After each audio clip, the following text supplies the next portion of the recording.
Single dad missed his eviction court date to help a lost woman. She was the judge's billionaire sister. He thought he'd lost everything by stopping to help a stranger until the woman he saved turned out to hold the power to save his entire life. Before we get into the story, comment below where in the world you are watching from today. The morning sun hadn't yet peeked over the horizon when Ethan Carter's eyes opened, responding to an alarm that had become almost unnecessary after years of military service. He lay still for a moment, staring at the water-stained ceiling of their small rental house, gathering strength for another day of battles. 5:30. The familiar ache in his shoulders reminded him of yesterday's double shift at the auto shop, but there was no time to dwell on tiredness. Not today. Today was too important. Ethan's feet found the cold floor, and he moved quietly through the cramped house, expertly avoiding the creaky floorboards that might wake Lily. The kitchen faucet sputtered before releasing a stream of water. He filled the coffee maker, his movements automatic in the dim light filtering through threadbare curtains. While the coffee brewed, he pulled out a worn notebook from his jacket pocket. The pages were filled with careful calculations and circled numbers, attempts to stretch dollars that refused to stretch any further. 3 months behind on rent. The words from the eviction notice burned in his mind. "Morning, Dad!" Lily's voice startled him from his thoughts. She stood in the doorway in her favorite pajamas, the ones with tiny stars that were getting too short at the ankles. "Hey, sunshine." Ethan quickly tucked the notebook away and smiled. "You're up early. Couldn't sleep." Lily climbed onto one of the mismatched kitchen chairs. "Are you making pancakes?" "You bet. Special occasion breakfast." He reached for the box of pancake mix, grateful he'd saved enough for this morning. "How about chocolate chip?" Lily's face lit up. "Really? Really?" Ethan pulled out the small bag of chocolate chips he'd been hiding. Some days, you needed a little extra sweetness to face what was coming. As he mixed the batter, Lily chatted about her science project and the upcoming school play. Her excitement was infectious, making the weight in his chest a little lighter. He flipped the pancakes with extra flourish, earning giggles from his daughter. "Dad?" Lily's voice grew serious as she watched him plate the pancakes. "Are we really going to have to move?" Ethan's hand stilled. He'd tried to shield her from their troubles, but kids had a way of knowing things. Setting the plate in front of her, he sat down and met her worried eyes. "Listen, sweetheart." He reached across the table and took her small hand. "I've got court today, and I'm going to talk to the judge. I'm going to explain everything, and we're going to figure this out. I promise." "But what if—" "Hey now." He squeezed her hand gently. "Remember what Mom always said?" Lily's lips curved slightly. "God sends help when you least expect it." "That's right." Ethan stood and kissed the top of her head. "Now eat up. We've got to get you to school." While Lily ate, Ethan packed her lunch, peanut butter and jelly, an apple, and the last chocolate pudding cup. He'd skip lunch himself today. The court appearance fee had eaten into their food budget, but Lily would never know that. After breakfast, he helped her pick out clothes and checked her backpack for homework. The morning routine was their dance, perfected over years of it being just the two of them. As he brushed Lily's hair, his eyes caught the photo of Sarah, his late wife, on the dresser. She was smiling, holding a newborn Lily. The sight still caught in his throat sometimes. "There you go, princess." He secured her hair with a band. "Ready to conquer the world?" Lily turned and hugged him fiercely. "You're the best dad ever." The words squeezed his heart. He held her a moment longer than usual, drawing strength from her faith in him. The drive to school was quiet, both lost in their own thoughts. Ethan's old pickup truck groaned as he pulled into the school parking lot. Dark clouds were gathering overhead, threatening rain. "Have a great day, sunshine." He watched as Lily grabbed her backpack. "Mrs. Martinez is picking you up after school, remember?" Lily nodded, then paused halfway out of the truck. "Dad? Yeah? Everything's going to be okay, right?" Ethan forced confidence into his smile. "Everything's going to be okay. I love you, Lily Pad. Love you too, Dad." He watched until she disappeared into the building, then checked his watch. 8:15. The hearing was at 9:30. Plenty of time to make it to the courthouse, even with morning traffic. As he pulled away from the school, the first drops of rain hit his windshield. By the time he reached Main Street, it had become a steady downpour. The wipers squeaked across the glass, fighting a losing battle against the torrent. Ethan's hands tightened on the steering wheel as he mentally rehearsed what he'd say to the judge. He'd explain about Sarah's medical bills, about the hours cut at the shop, about the second job he'd taken. He'd show his payment plan, prove he could catch up if given a chance. They just needed time. The rain grew heavier, drumming against the truck's roof. Ethan glanced at his watch again. 8:45? The traffic light ahead turned red, and he tapped the steering wheel impatiently. The rain was slowing everything down. A sign for Cooper Road caught his eye. The old country road. It would save at least 15 minutes. He'd avoided it since the spring floods had torn up the pavement, but today. Ethan turned onto the narrow road, tires splashing through puddles. The rain was coming down in sheets now, making it hard to see more than a few feet ahead. His windshield began to fog up, and he cranked the defrost higher, willing the ancient heater to work faster. The clock on his dashboard read 9 to 10. His stomach clenched. Still time, but barely. The truck bounced over a pothole, and Ethan winced, praying the old vehicle would hold together. They couldn't afford repairs.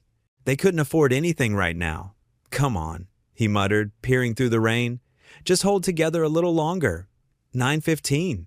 The windshield wipers fought against the downpour, and Ethan leaned forward in his seat, straining to see through the gray curtain of rain. He was cutting it close, too close, but he could still make it. He had to make it. For Lily, the truck's tires slipped slightly on the wet road, and Ethan eased off the gas, heart pounding. The rain showed no signs of letting up, turning the world into a watery blur. Through it all, the clock kept ticking, each minute bringing him closer to the moment that could change everything. 9:20. He checked his watch one more time, calculating the remaining distance. The courthouse was close now. Just a few more miles. Just a few more minutes. The rain continued to fall, heavy and relentless, as if the sky itself understood the weight of this morning. The windshield wipers worked overtime against the relentless downpour, their rhythmic swooshing barely keeping up with the sheets of rain that hammered down from the gunmetal sky. Ethan leaned forward in his seat, squinting through the gray morning light that seemed to swallow everything beyond a few yards. His old pickup truck rumbled down the narrow country road like a faithful workhorse, its engine coughing occasionally but pushing through. The tires splashed through growing puddles that had already begun to merge into shallow streams across the worn asphalt. The radio crackled with static between weather updates, but Ethan's mind was elsewhere, calculating minutes, weighing chances, rehearsing what he'd say to the judge if he could just make it on time. The eviction hearing had haunted his sleep for weeks now, and this morning felt like his last shot at keeping the only home Lily had ever really known. A flash of pale color suddenly caught in his headlights, breaking through his anxious thoughts. At first, he thought it was just rain, playing tricks on his tired eyes, maybe a piece of trash blown against a fence post, or a deer that had wandered too close to the road. Then he saw it again, clearer this time, something moving at the edge of the road, swaying in an unnatural way that made his stomach drop. No, not something. Someone. Good Lord, he muttered under his breath, his foot easing off the accelerator. Through the rain-streaked glass, he made out a figure stumbling along the gravel shoulder like a lost soul. A woman, he realized, dressed in what looked like expensive business clothes, a dark dress that clung to her frame, completely soaked through. But no coat, no umbrella, nothing to protect her from the storm that was turning the morning into a gray nightmare. She swayed unsteadily on her feet, each step looking like it might be her last. Ethan's hands tightened on the cracked steering wheel, his knuckles going white. The court hearing loomed in his mind like a thundercloud, ticking away precious minutes with every heartbeat. Judge Holbrook wasn't known for his patience, and arriving even a few minutes late could spell disaster. But he couldn't just drive past, not when someone was clearly in trouble. His father had raised him better than that, and his late wife Sarah would never forgive him if he chose convenience over compassion. He pulled over onto the muddy shoulder, gravel crunching and popping under the truck's worn tires. The woman didn't even seem to notice the vehicle's approach, continuing her unsteady trek through the downpour as if she were walking through a dream or a nightmare. "Ma'am?" Ethan called through the passenger window, rolling it down despite the rain that immediately began pelting his face. "Ma'am, are you all right?" She turned toward his voice with the slow, uncertain movement of someone coming out of deep water. Ethan's breath caught in his throat when he saw her face clearly for the first time. She was probably in her late 30s, with delicate features that spoke of privilege and careful living, but right now she looked like she'd been through hell. Her face was deathly pale, almost translucent in the gray light, and a nasty cut ran along her hairline, dark blood mixing with the rainwater that streamed down her cheek. Her dark hair, which had probably been styled perfectly that morning, was now plastered to her face and neck in wet tangles. But it was her eyes that worried him most. They held a distant, confused look that he'd seen too many times before, back in Iraq. The 1,000-yard stare of someone whose world had just been turned upside down. Shock. I don't know, she said, her voice barely audible over the steady drumming of rain on metal and pavement. She hugged herself with thin arms, shivering violently in her torn dress that offered no protection against the elements. Her lips were starting to turn blue. Ethan was out of the truck in seconds, not caring about the cold rain that immediately soaked through his worn flannel shirt and chilled him to the bone. His work boots splashed through puddles as he hurried around the front of the truck, the headlights casting strange shadows in the storm. "Ma'am, you're hurt. Let me help you." He approached slowly, keeping his hands visible and his voice calm, trying not to startle her. He'd learned in the army that injured people could be unpredictable, especially when they were in shock. "I'm Ethan Carter. Can you tell me your name?" She blinked at him through the rain, water running down her face in steady rivulets. Her breathing was shallow and rapid, another sign that worried him. Grace? I think it's Grace." The uncertainty in her voice made the words sound like a question, as if she were testing the name to see if it fit. "Okay, Grace. That's a good start." Ethan shrugged off his worn denim jacket, the same one he'd planned to wear to court, hoping it would make him look more respectable, and draped it around her shoulders. The jacket was old and frayed at the edges, but it was dry and warm from his body heat. She clutched at it instinctively, her fingers white with cold and trembling so hard she could barely maintain her grip. "We need to get you out of this rain. Did you have an accident? Is there a car somewhere?" The question seemed to hit her like a physical blow. Grace's eyes widened with sudden fear, the confusion clearing for just a moment to be replaced by something worse, terror. "Did anyone else get hurt?" She grabbed his arm with surprising strength, her fingernails digging into his skin through the wet fabric of his shirt. "Please, were there other people? I can't remember, but if someone else was hurt because of me." "Hey, it's okay," Ethan said gently, covering her hand with his own. Her skin was ice cold, and he could feel the fine tremors running through her entire body. "I haven't seen any other vehicles on this stretch of road. Let's get you somewhere warm and safe, all right? Then we can figure things out step by step." He helped her toward the passenger side of his truck, supporting most of her weight when her knees buckled unexpectedly. She was light, probably lighter than she should be, and her expensive-looking dress was ruined beyond repair. As he helped her into the seat, she clutched his arm again with that same desperate grip. "Did anyone else get hurt?" she repeated, her voice shaking with cold and something deeper, guilt, maybe, or fear. "We'll find out, I promise," Ethan assured her, making sure she was securely seated before closing the door. He hurried around to the driver's side, his clothes now thoroughly soaked and clinging uncomfortably to his skin. The rain seemed to be getting heavier, if that was even possible, turning the world into a gray blur of water and wind. As he settled behind the wheel and started the engine again, his eyes automatically caught the dashboard clock, its red digital numbers glowing like an accusation in the dim light. 8:32 a.m. The hearing was at 9, sharp, and they were still 25 minutes from town if traffic was light and the roads weren't flooding. His stomach clenched into a tight knot. Even if he headed straight to the courthouse now, pushing his old truck to its limits, he'd barely make it in time, and that was assuming nothing else went wrong. Grace huddled in his jacket beside him, her teeth chattering audibly despite the truck's heater working overtime. "Did anyone else get hurt?" she whispered again, staring straight ahead through the windshield with those haunted eyes, as if she could see something he couldn't. The rain drummed harder on the roof, creating a steady percussion that seemed to match his heartbeat. Ethan looked at the clock again, watching it tick to 8:33, then at the injured woman beside him. The cut on her head was still bleeding slightly, a thin trickle of red that mixed with the rainwater dripping from her hair. Her confusion wasn't improving, if anything. She seemed to be getting more disoriented, more lost in whatever memories or fears were cycling through her damaged mind. She needed medical attention, and soon. A head injury like that could be serious, even life-threatening if left untreated. Everything he and Lily had worked for, everything they'd sacrificed and hoped for, depended on making that hearing. Their home, their stability, their chance to stay in the only community they'd known since his wife Sarah had passed away 3 years ago. Judge Holbrook wasn't known for giving second chances, and missing this appointment would almost certainly mean losing their little rental house on Maple Street, the house where Lily had taken her first steps.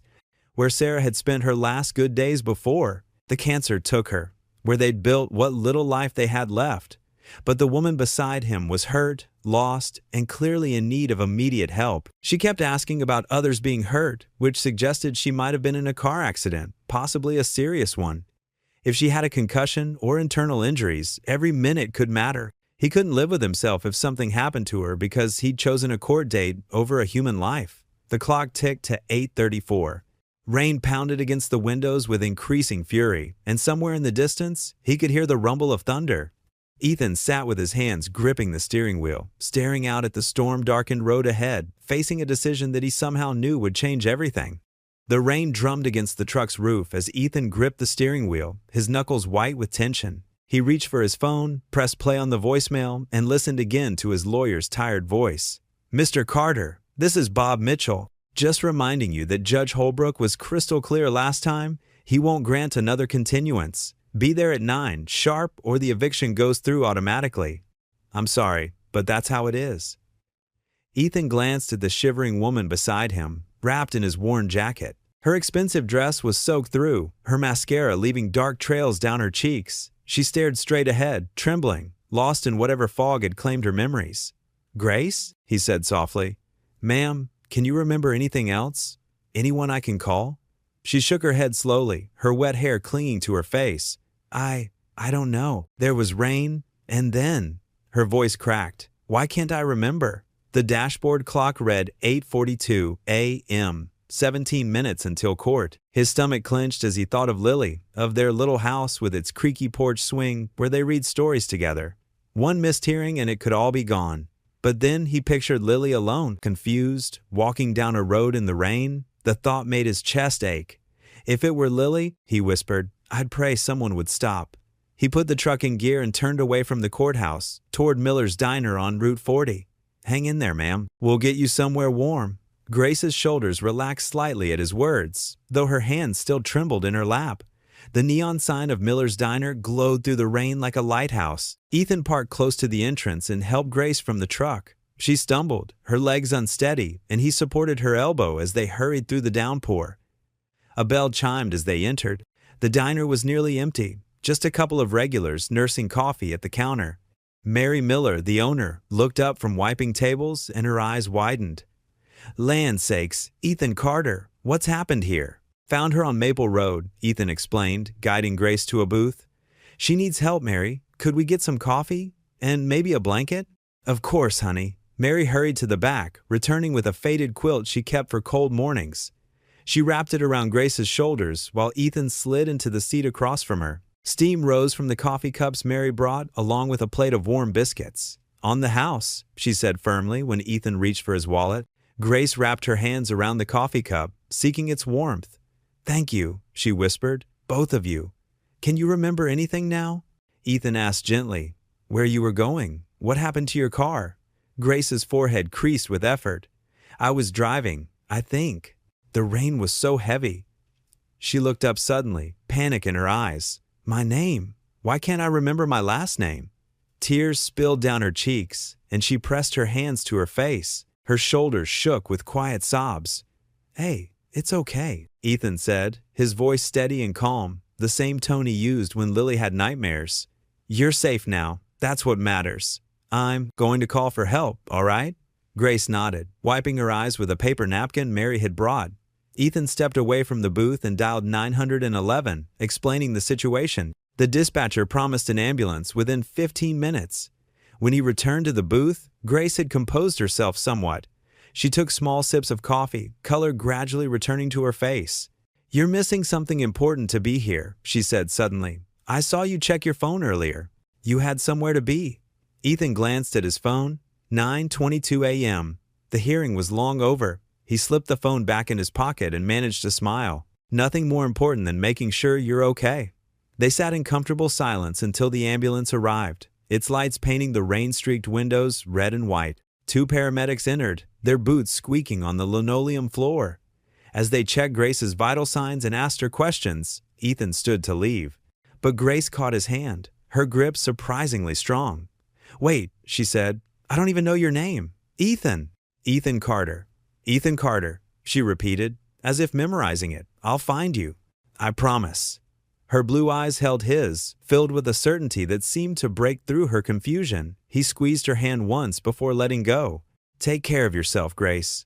From the diner's entrance, Ethan watched the ambulance pull away, its lights cutting through the gray morning. He checked his phone one last time, 5 missed calls from his lawyer. The hearing was over, and with it, perhaps his chance to keep a roof over Lily's head. But as he stood there, watching the ambulance disappear into the rain, he couldn't bring himself to regret his choice. Some things were more important than being on time to court. Some things were worth sacrificing for. Mary appeared beside him, refilling his coffee cup. You did the right thing, Ethan Carter, she said quietly. Don't you doubt that for a minute, Ethan burst. Through the heavy courthouse doors, his boots squeaking against the polished marble floor. Water dripped from his soaked clothes, creating small puddles with each desperate step. His heart pounded as he raced down the echoing hallway, but the empty benches outside courtroom B told him everything he needed to know. The uniformed bailiff stood by the door, arms crossed. He'd seen Ethan's type before, another down-on-their-luck tenant coming too late to plead their case. Hearing's done, sir, he said, not unkindly. Wrapped up 20 minutes ago. Ethan's shoulders slumped. Please, he said, his voice rough.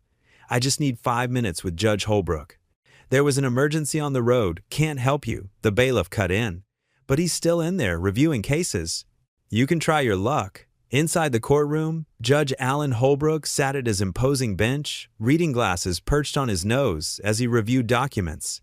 He didn't bother looking up when Ethan approached. Your Honor, Ethan began, trying to keep his voice steady. I'm Ethan Carter. I was scheduled. Ah, yes, Mr. Carter. The judge's tone could have frozen water. He finally raised his eyes, taking in Ethan's dripping form with obvious distaste. Case number 247B, Dugan versus Carter. Ruling has already been entered in favor of the plaintiff. Sir, if I could explain, Mr. Carter, Judge Holbrook interrupted, removing his glasses with deliberate slowness.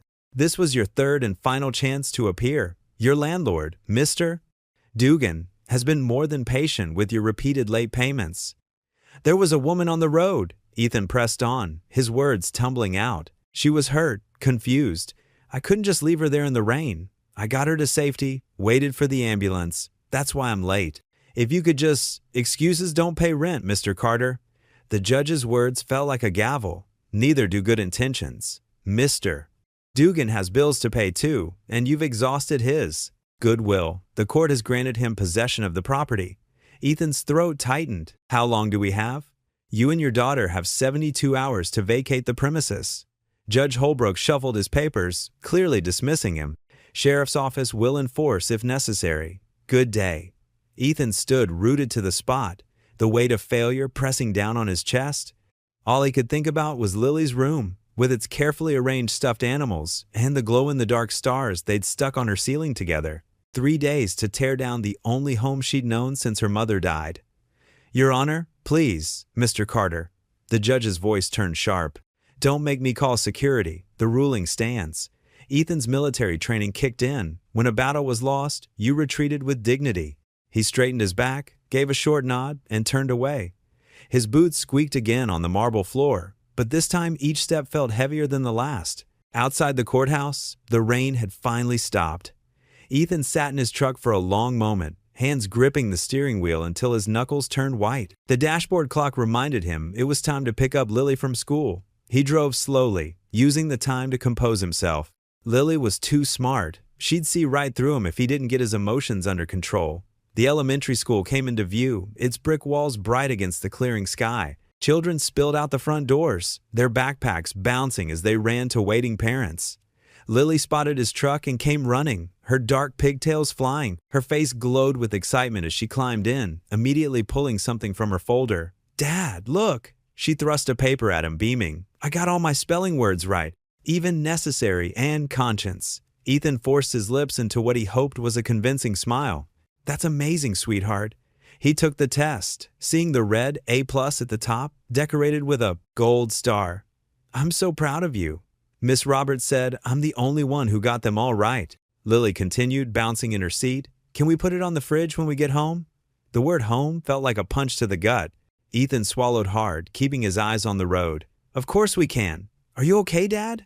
Lily's voice shifted, concern creeping in. You look kind of sad. Just tired, honey.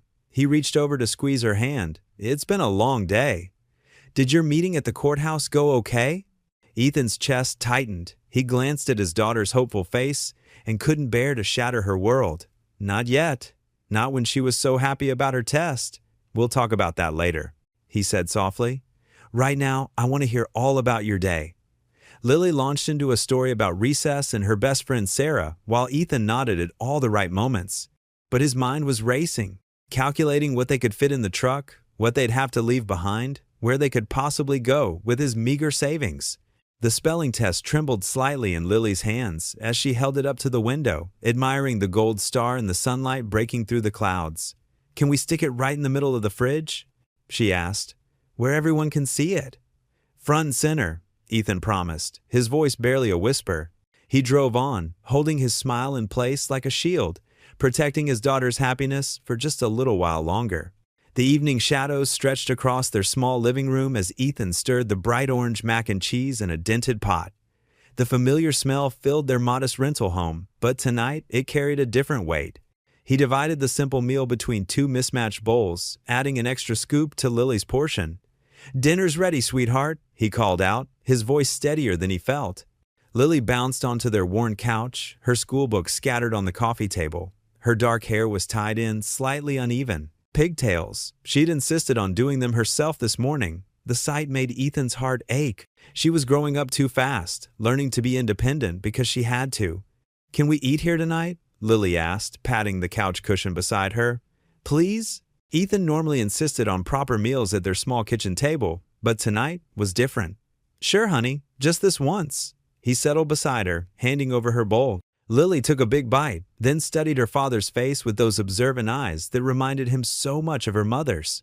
She had always been good at reading him, even when he tried to hide his troubles. Dad? She lowered her fork. Did something bad happen today? Ethan pushed his mac and cheese around his bowl, buying time. What makes you think that? You keep doing your worried breathing, she said matter-of-factly, like when the truck wouldn't start last winter. He set his bowl down and turned to face her. Her small face was so trusting, so certain that her daddy could fix anything. The weight of what he had to tell her pressed against his chest. Lilybug? He began softly, using her special nickname. Remember how we talked about having faith even when things get tough? She nodded slowly, her own bowl forgotten. Well, sweetheart, we're going to need some of that faith now. He took a deep breath. We're going to have to move soon. Move? Her voice quivered. But this is our home. My school is here. Mrs. Johnson next door watches me when you work late. My friend Emma lives just down the street. I know, baby. I know. He pulled her close as the first tears spilled down her cheeks. It's not fair. She buried her face in his shirt, her small shoulders shaking. We didn't do anything wrong. Ethan stroked her hair, fighting back his own emotions. Sometimes life isn't fair, but that doesn't mean God isn't watching over us. Remember what Mom used to say? God doesn't close one door without opening another. Lily sniffled, looking up at him with red-rimmed eyes. But what if he forgets? He won't forget us, sweetheart. We just have to trust and keep doing what's right. Ethan wiped her tears with his thumb. Speaking of which, would you like to read your favorite story before bed? She nodded, her breath still hitching slightly. The one about the angels? That's the one. He reached for the well-worn book on their side table, its spine cracked from countless readings. The cover showed guardian angels watching over people going about their daily lives. Lily curled into his side as he opened to the familiar page. The story was simple, angels helping people who stopped to help others in need.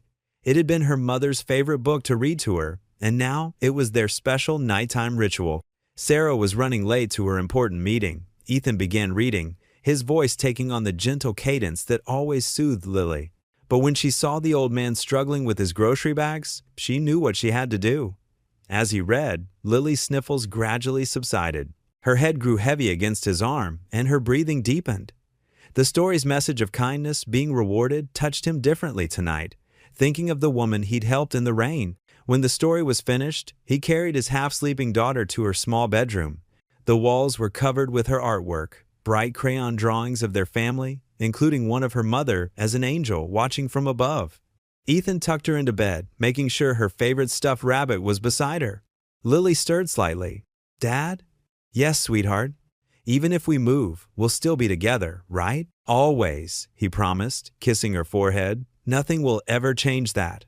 He waited until her breathing became slow and regular before quietly leaving her room. Standing in her doorway, watching his daughter's peaceful face in the soft glow of her nightlight, Ethan felt the full weight of the day settle on his shoulders.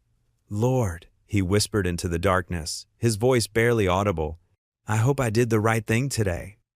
The silence that followed was broken only by Lily's gentle breathing and the distant sound of cars passing on the wet street outside. Each one reminded him of the woman he'd helped, wondering if she was safe, if she'd found her way home.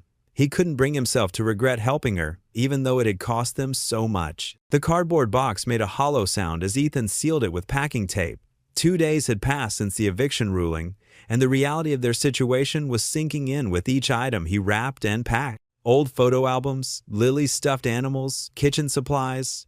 Their life together slowly disappeared into brown boxes labeled with black marker. Sunlight filtered through the worn curtains, casting long shadows across the living room floor. Lily was at school. He'd made sure to keep her routine as normal as possible, not wanting their situation to affect her education. The house felt emptier than usual, the sound of tape ripping and cardboard folding echoing off the bare walls. Ethan paused to wipe sweat from his forehead, his worn t-shirt showing the strain of the morning's work. The few pieces of furniture they owned seemed to mock him from their spots against the wall, waiting their turn to be dismantled and moved.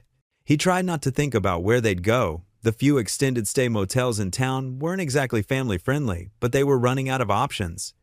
The unexpected sound of tires crunching on gravel drew his attention. Through the window, he watched a sleek black sedan pull up to his house. The car looked completely out of place in his working-class neighborhood, its polished surface reflecting the mid-morning sun like a mirror. A man in an expensive suit stepped out, his leather briefcase matching his shoes perfectly. He moved with the precise confidence of someone who spent their life in boardrooms and corner offices. Ethan's stomach tightened. He'd had enough of lawyers lately. The doorbell rang, its cheap chime somehow making the moment feel even more surreal. Ethan opened the door, acutely aware of his work-worn appearance next to the visitor's pristine presentation. Mr. Ethan Carter? The man's voice was smooth and professional. I'm Mr. Daniels, representing Miss Grace Holbrook. Ethan's brow furrowed in confusion. I'm sorry, who? The woman you assisted 2 days ago? On County Road 23? Mr. Daniels opened his briefcase, pulling out a crisp business card. She was recently discharged from the hospital and has been quite insistent about locating, in her words, the man who saved her life. The memory of the rain-soaked woman flashed through Ethan's mind. Oh, she's okay then?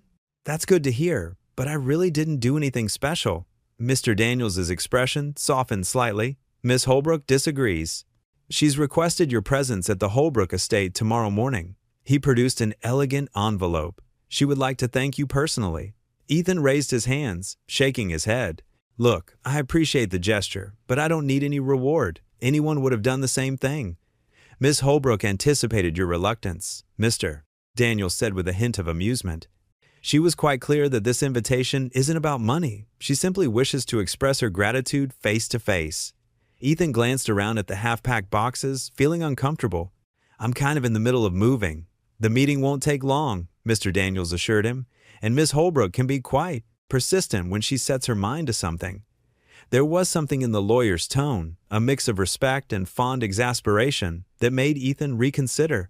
Besides, he thought, it might be nice for Lily to see that good deeds really did matter, even if they sometimes came with a cost. What time tomorrow morning? Ethan, finally, asked, accepting the envelope. Mr. Daniels smiled, producing a business card. 9 o'clock. The address is on the invitation, but please call if you need directions. And, Mr. Carter? He paused, his expression becoming more genuine. Thank you for helping her. Not everyone would have stopped that morning. As the black sedan pulled away, Ethan stood in his doorway, turning the elegant envelope over in his calloused hands. The name Holbrook tugged at his memory. He'd heard it somewhere before. Pulling out his old smartphone, its screen slightly cracked, he typed Holbrook into the search bar. His eyes widened as headlines filled the screen. Holbrook Foundation donates $50 million to Children's Hospital. Grace Holbrook. The quiet philanthropist. Holbrook's siblings among America's wealthiest families pictures showed elegant charity galas, massive estates, and there, in a photo from some society event, was Grace, looking perfectly composed in an evening gown. Nothing like the confused, rain-soaked woman he'd helped on that country road. Ethan lowered himself onto his front step, still staring at his phone. The woman he'd given his old jacket to, who he'd bought coffee for at that small diner, was a billionaire. He looked up at his modest rental home, at the eviction notice still visible through his window, and felt the strange twists of fate that had brought him to this moment. The sound of a neighbor's lawnmower filled the air with its steady drone, grounding him back in his simple reality. He had boxes to pack, a daughter to pick up from school later, and now, apparently, a meeting at a billionaire's estate tomorrow morning. His life had certainly taken an unexpected turn, but as he stood up to return to his packing, Ethan couldn't help but smile at the irony of it all. Inside, he carefully placed the invitation on the kitchen counter, next to Lily's school permission slips and overdue bills. The elegant cream-colored paper stood out, starkly against the worn formica surface, like a small piece of another world that had somehow drifted into his own. The morning sun painted golden streaks across Ethan's weathered pickup truck as he drove down the tree-lined avenue leading to the Holbrook estate. He tugged at his collar, uncomfortable in the stiff blue button-down shirt he saved for special occasions. In the passenger seat, Lily bounced with excitement, her navy dress carefully ironed the night before. "Dad, look at all the trees!"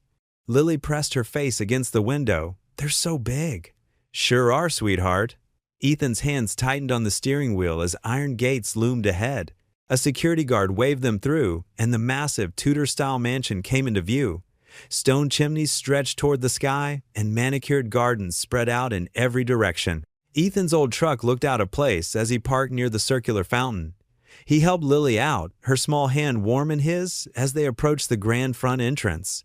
Before they could ring the bell, the heavy wooden door swung open. Grace Holbrook stood in the doorway, wearing a simple cream sweater and dark slacks.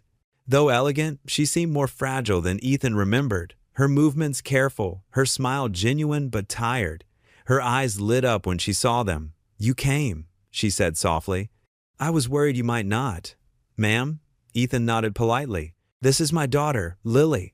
Lily stepped forward with a small curtsy that made Grace laugh, a warm, genuine sound that seemed to brighten the whole entrance hall. "Please, come in, and call me Grace." She led them through a foyer bigger than their entire apartment. Crystal chandeliers sparkled overhead, and original paintings lined the walls. "The doctors say I had a minor accident. My car slid off the road in the rain. But I remember you, Ethan. You stayed with me, gave me your jacket." Ethan shifted uncomfortably. Anyone would have done the same. "No," Grace said, firmly. "They wouldn't have. Most people would have driven past, especially in that weather."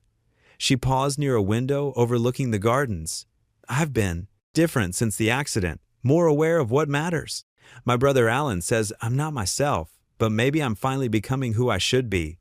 At the mention of the judge's name, Ethan tensed. Grace noticed but misread his discomfort.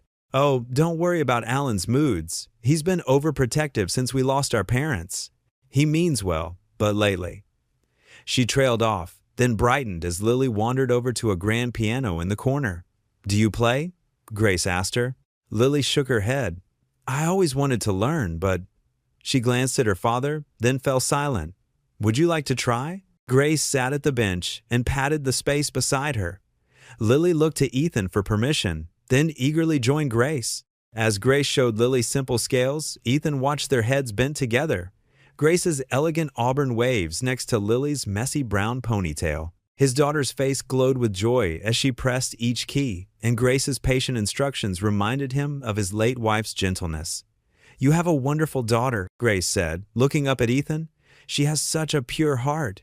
Takes after her mother," Ethan replied softly. Grace's eyes filled with understanding. "Is she? Cancer, 5 years ago." Grace reached out and squeezed his hand briefly. The gesture was so natural, so lacking in pity, that Ethan felt his guard lower slightly. "Would you both stay for lunch?" Grace asked. "It's the least I can do to thank you properly." "Oh, we couldn't impose," Ethan started. "Please, Dad?" Lily looked up from the piano keys with hopeful eyes. "It's settled then." Grace smiled. "Martha always makes too much food anyway, and I'd love the company." Before Ethan could protest further, the sound of footsteps echoed from the hallway. A tall figure appeared in the doorway, and Ethan's stomach dropped. Judge Allen. Holbrook stood frozen, his commanding presence filling the room. He wore a tailored suit, his silver hair perfectly combed, but his face had lost its courtroom composure. Recognition flickered in his eyes as they met Ethan's. The silence stretched thick and heavy between them. Lily sensed the tension and moved closer to her father. Grace looked from one man to the other, confusion clear on her face. The judge spoke first, his voice clipped and cold. "Mr. Carter." "Your Honor," Ethan replied, quietly, instinctively placing a protective hand on Lily's shoulder. The room seemed to hold its breath, waiting for what would happen next. The elegant dining room of the Holbrook estate fell silent. Crystal glasses clinked awkwardly as servants placed water and wine before them. Judge Allen Holbrook's face had transformed from polite curiosity to stone-cold recognition the moment he spotted Ethan. "You!" The judge's voice cut through the air like ice. "The man who missed his court date." Lily shifted closer to her father, sensing the tension. Ethan sat straight-backed in his chair, his hand steady as he placed his napkin in his lap. "Your Honor, I can explain." "Oh, I'm sure you can." Allen's words dripped with sarcasm. He turned to his sister. "Grace, this is the man I told you about. The one who couldn't be bothered to show up for his own eviction hearing." Grace's eyes widened. "Allen, what are you talking about?" "He's the tenant who gave some sob story about helping a stranger instead of appearing in court." Allen's laugh was hollow. "And now, mysteriously, he appears at our door, because that stranger was me." Grace's voice rose with sudden clarity. She stood up, her hand gripping the edge of the mahogany table. "He's the one who found me after my accident. The man who gave up everything to help me." The judge's face paled as the pieces fell into place. He looked from Grace to Ethan, his certainty wavering. "Sir," Ethan spoke quietly but firmly, "I had no idea who your sister was that morning. She was just someone who needed help. I made my choice knowing I'd miss court, and I'd make the same choice again." "How convenient." Allen's eyes narrowed. "And now you're here, no doubt hoping my sister's gratitude will solve your problems." "Dad didn't want to come," Lily burst out, her small voice trembling but determined. "The lawyer man had to ask twice." Grace moved around the table to stand beside Ethan and Lily. "She's right, Allen. Mr. Daniels told me Ethan refused any payment. He only agreed to visit because I insisted." Ethan pushed his chair back and stood. "I think it's best if we go. I'm sorry for any misunderstanding." He placed a gentle hand on Lily's shoulder. "Thank you for your hospitality, miss. Holbrook, please, don't leave." Grace caught his arm. Her eyes were fierce with determination. "Allen, you're letting your pride cloud your judgment. Again." The judge flinched at her words. Something vulnerable flickered across his face before disappearing behind his stern mask. "You don't know what you're talking about, Grace. You don't see the people I deal with daily, the cons, the manipulators." "No," Grace said softly, "but I see how that job has changed you. Ever since the Williams case." Allen's hand tightened around his water glass. "That's not relevant." "It is. You've been seeing threats everywhere since that family fooled you." Grace's voice gentled. "But Ethan isn't them. He's the reason I'm standing here right now." The dining room fell quiet except for the tick of an antique clock. Ethan stood perfectly still, his arm around Lily, waiting. Finally, Allen exhaled heavily. "If you insist on seeing him again, I won't stop you." His tone suggested he was granting a great concession. "But don't say I didn't warn you." Grace's chin lifted. "I don't need your permission, Allen, but I'll take your grudging acceptance." She turned to Ethan and Lily with a warm smile that transformed her face. "Please, stay for lunch. I want to hear all about your work with veterans." The meal that followed was tense but civil. Allen spoke little, watching over his wine glass as Grace drew Lily out about school and her love of drawing. Ethan answered Grace's questions thoughtfully, never mentioning their housing situation or asking for anything. As the afternoon light began to fade, Ethan and Lily prepared to leave. Grace walked them to the door, her steps slower than necessary. "I meant what I said," she told Ethan quietly. "I won't let my brother's wounded pride stop me from doing what's right. You helped me when I was lost. Now it's my turn to help." "Miss Holbrook," Ethan began. "Grace," she corrected gently. "Please, call me Grace." Ethan nodded, a small smile touching his lips. "Grace, you don't owe me anything." "This isn't about owing." Her eyes were earnest. It's about recognizing goodness when we find it. They said their goodbyes, and Ethan helped Lily into the truck. As they drove down the long driveway, Grace stood on the grand porch, her figure growing smaller in the rearview mirror. The sunset painted the sky in shades of pink and gold. Lily, who had been quiet since they left, spoke up softly. "Dad, she looked lonely." Ethan glanced at his daughter, surprised by her perception. In the distance, Grace's solitary figure still watched them from the porch of the massive, empty house. The morning sun streamed through the thin curtains of their half-packed rental home. Ethan sat at the kitchen table, his coffee growing cold as he sorted through unpaid bills. Lily had already left for school, her cheerful goodbye still echoing in his mind despite their uncertain situation. His phone buzzed, an unknown number. Ethan almost let it go to voicemail, thinking it was another collection agency, but something made him answer. "Mr. Carter?" Grace Holbrook's warm voice came through clearly. "I hope I'm not calling too early." "No, ma'am," Ethan replied, straightening in his chair, though she couldn't see him. "I'm up. I've been thinking about yesterday," Grace said, "and I have a proposition for you." She paused briefly. "I own several community properties in town, including a housing complex that needs serious attention. The previous manager left it in quite a state, and, well, I've seen how you carry yourself, Ethan, how you treat others. Would you consider taking on the role of property manager?" Ethan's breath caught in his throat. He gripped the phone tighter, trying to process her words. "The position includes a fair salary," Grace continued, "and there's a small apartment near the complex that comes with the job. I know it's not much, but—" "Miss Holbrook," Ethan interrupted gently, "that's more than generous, but I wouldn't want you to feel obligated because of what happened." "This isn't charity, Ethan." Grace's voice grew firm. "I've done my research. You served honorably, you have maintenance experience, and everyone I've spoken to says you're trustworthy. I need someone who can restore not just the building, but the community's faith in it. Will you at least think about it?" Ethan looked around their soon-to-be former home, at the boxes stacked against the walls. "May I have an hour? I'd like to pray about it." "Of course," Grace replied, respect evident in her tone. "Take all the time you need." After hanging up, Ethan went to his bedroom and knelt beside his bed, just as he did every morning. But today's prayers felt different, less desperate, more searching. He thought about Lily's face when they'd visited the Holbrook estate, how she'd lit up talking to Grace. He remembered his promise that God never closed one door without opening another.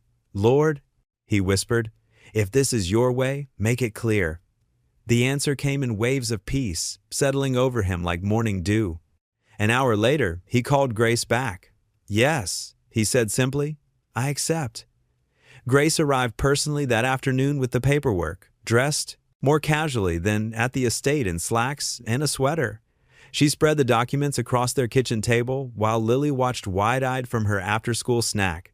"The salary is non-negotiable," Grace said firmly when Ethan's eyebrows rose at the figure. "It's the standard rate for property managers with your experience level." She pointed to various sections of the contract: health insurance, retirement benefits, and a maintenance budget for the complex.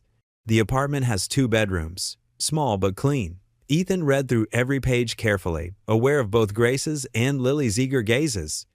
The terms were more than fair. They were generous without being excessive. He could feel his military training kicking in, already mentally cataloging what the job would require. "When can we see it?"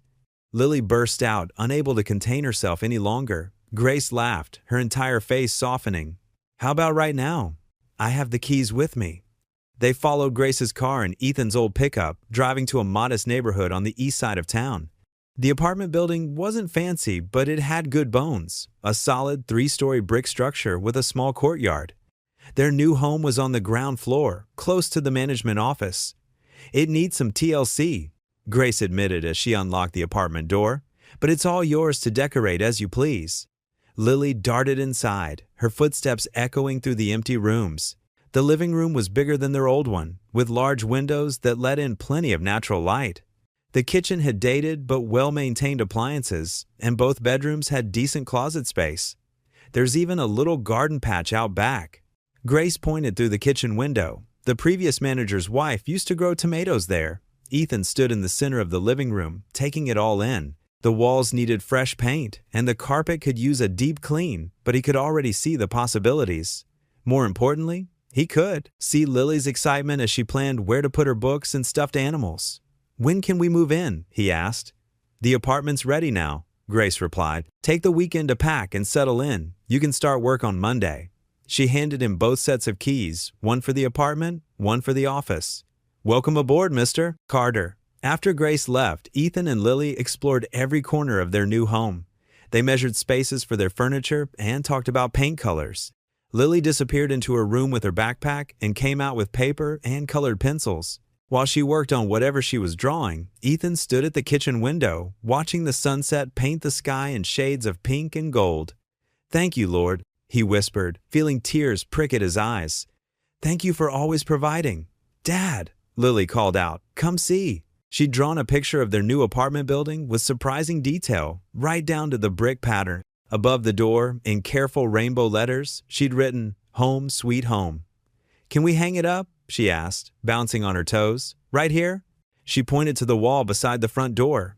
Ethan found a thumbtack in his wallet. He always carried a few for hanging up work schedules. Together, they placed Lily's artwork in its perfect spot, stepping back to admire it. "Home, sweet home," Lily repeated softly, leaning against her father's side. Ethan wrapped his arm around her shoulders, holding her close. Their new beginning was humble, but it was theirs. And for the first time in months, he felt truly hopeful about tomorrow. The early morning sun cast long shadows across the crumbling veteran's property as Ethan surveyed the work ahead. Paint peeled from the walls like old scabs, and broken windows stared back at him like wounded eyes. But where others saw decay, he saw possibility. He pulled his worn work gloves from his back pocket and was about to start when a sleek car pulled into the gravel driveway. Grace stepped out, wearing jeans and a simple t-shirt, a far cry from her usual elegant attire. "I brought reinforcements," she called out, holding up 2 paper cups of coffee. "And I'm here to help." Ethan couldn't hide his surprise. "Miss Holbrook, you don't have to. Please, it's Grace," she interrupted, handing him a cup. "And I want to. I've never painted walls before." "Never?"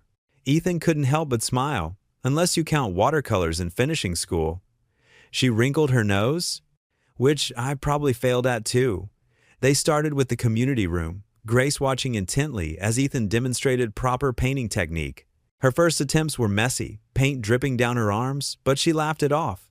A genuine, unguarded sound that seemed to surprise even her.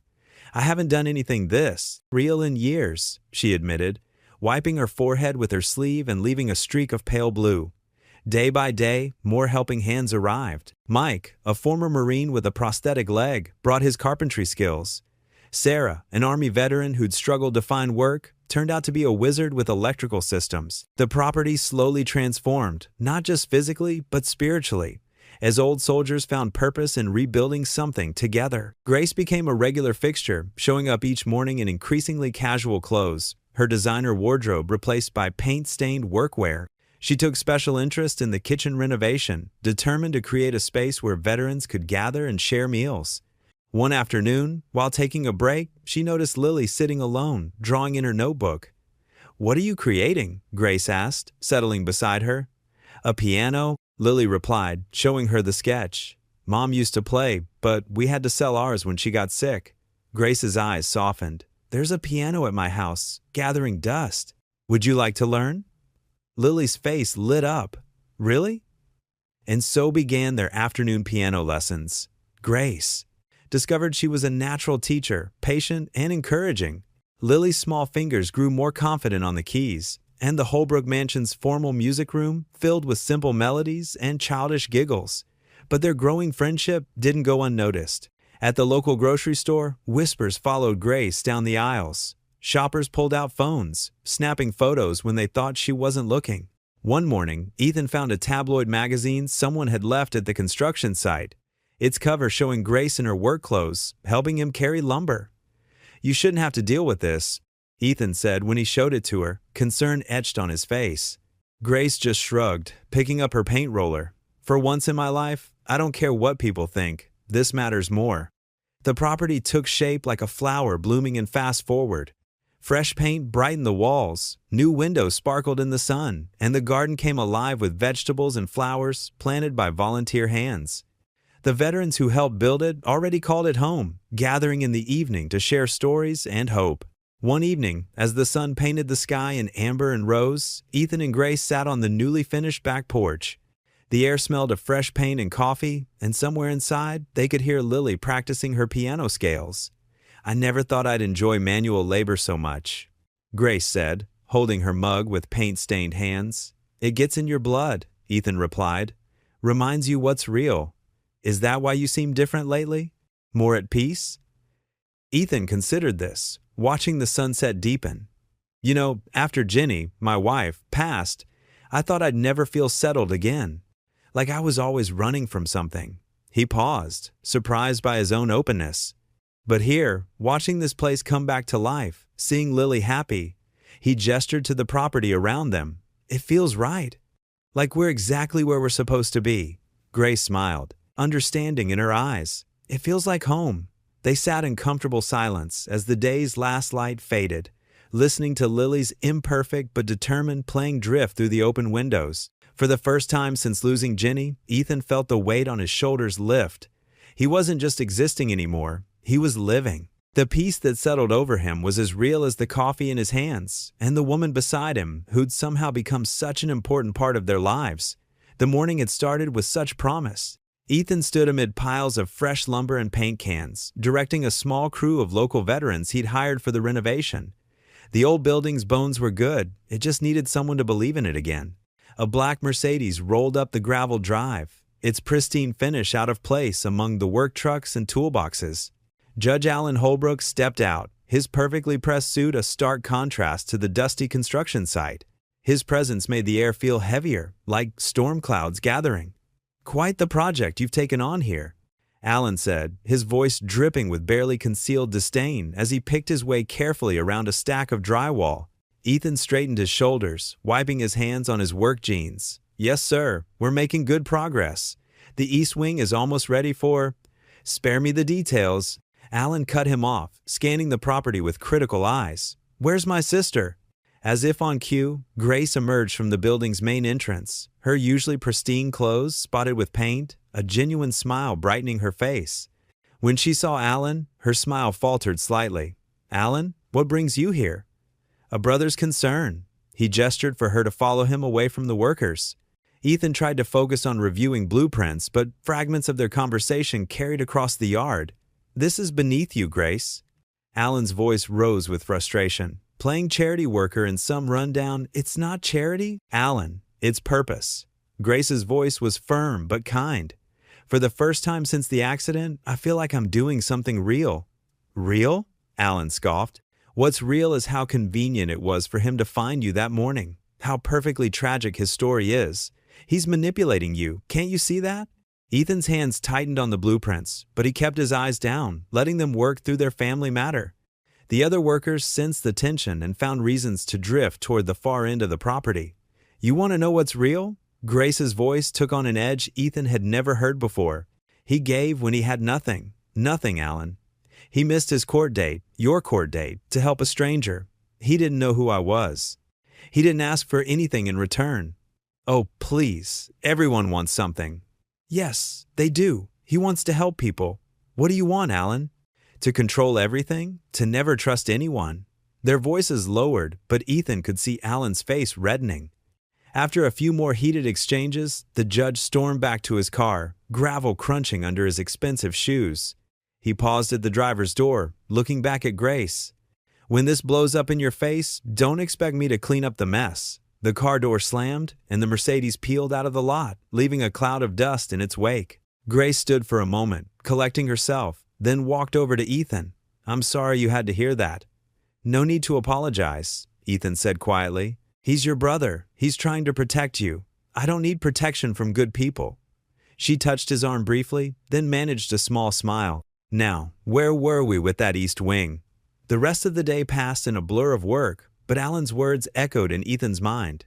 That evening, after the crew had gone home and Grace had left for another charity function, Ethan knelt beside his bed. The springs creaked as he folded his hands. "Lord," he whispered, "give me patience to endure, judgment and wisdom to show truth through actions, not words. Protect this project, not for my sake, but for the veterans who need it. And help Judge Holbrook find peace with what's happening here. A small knock interrupted his prayer.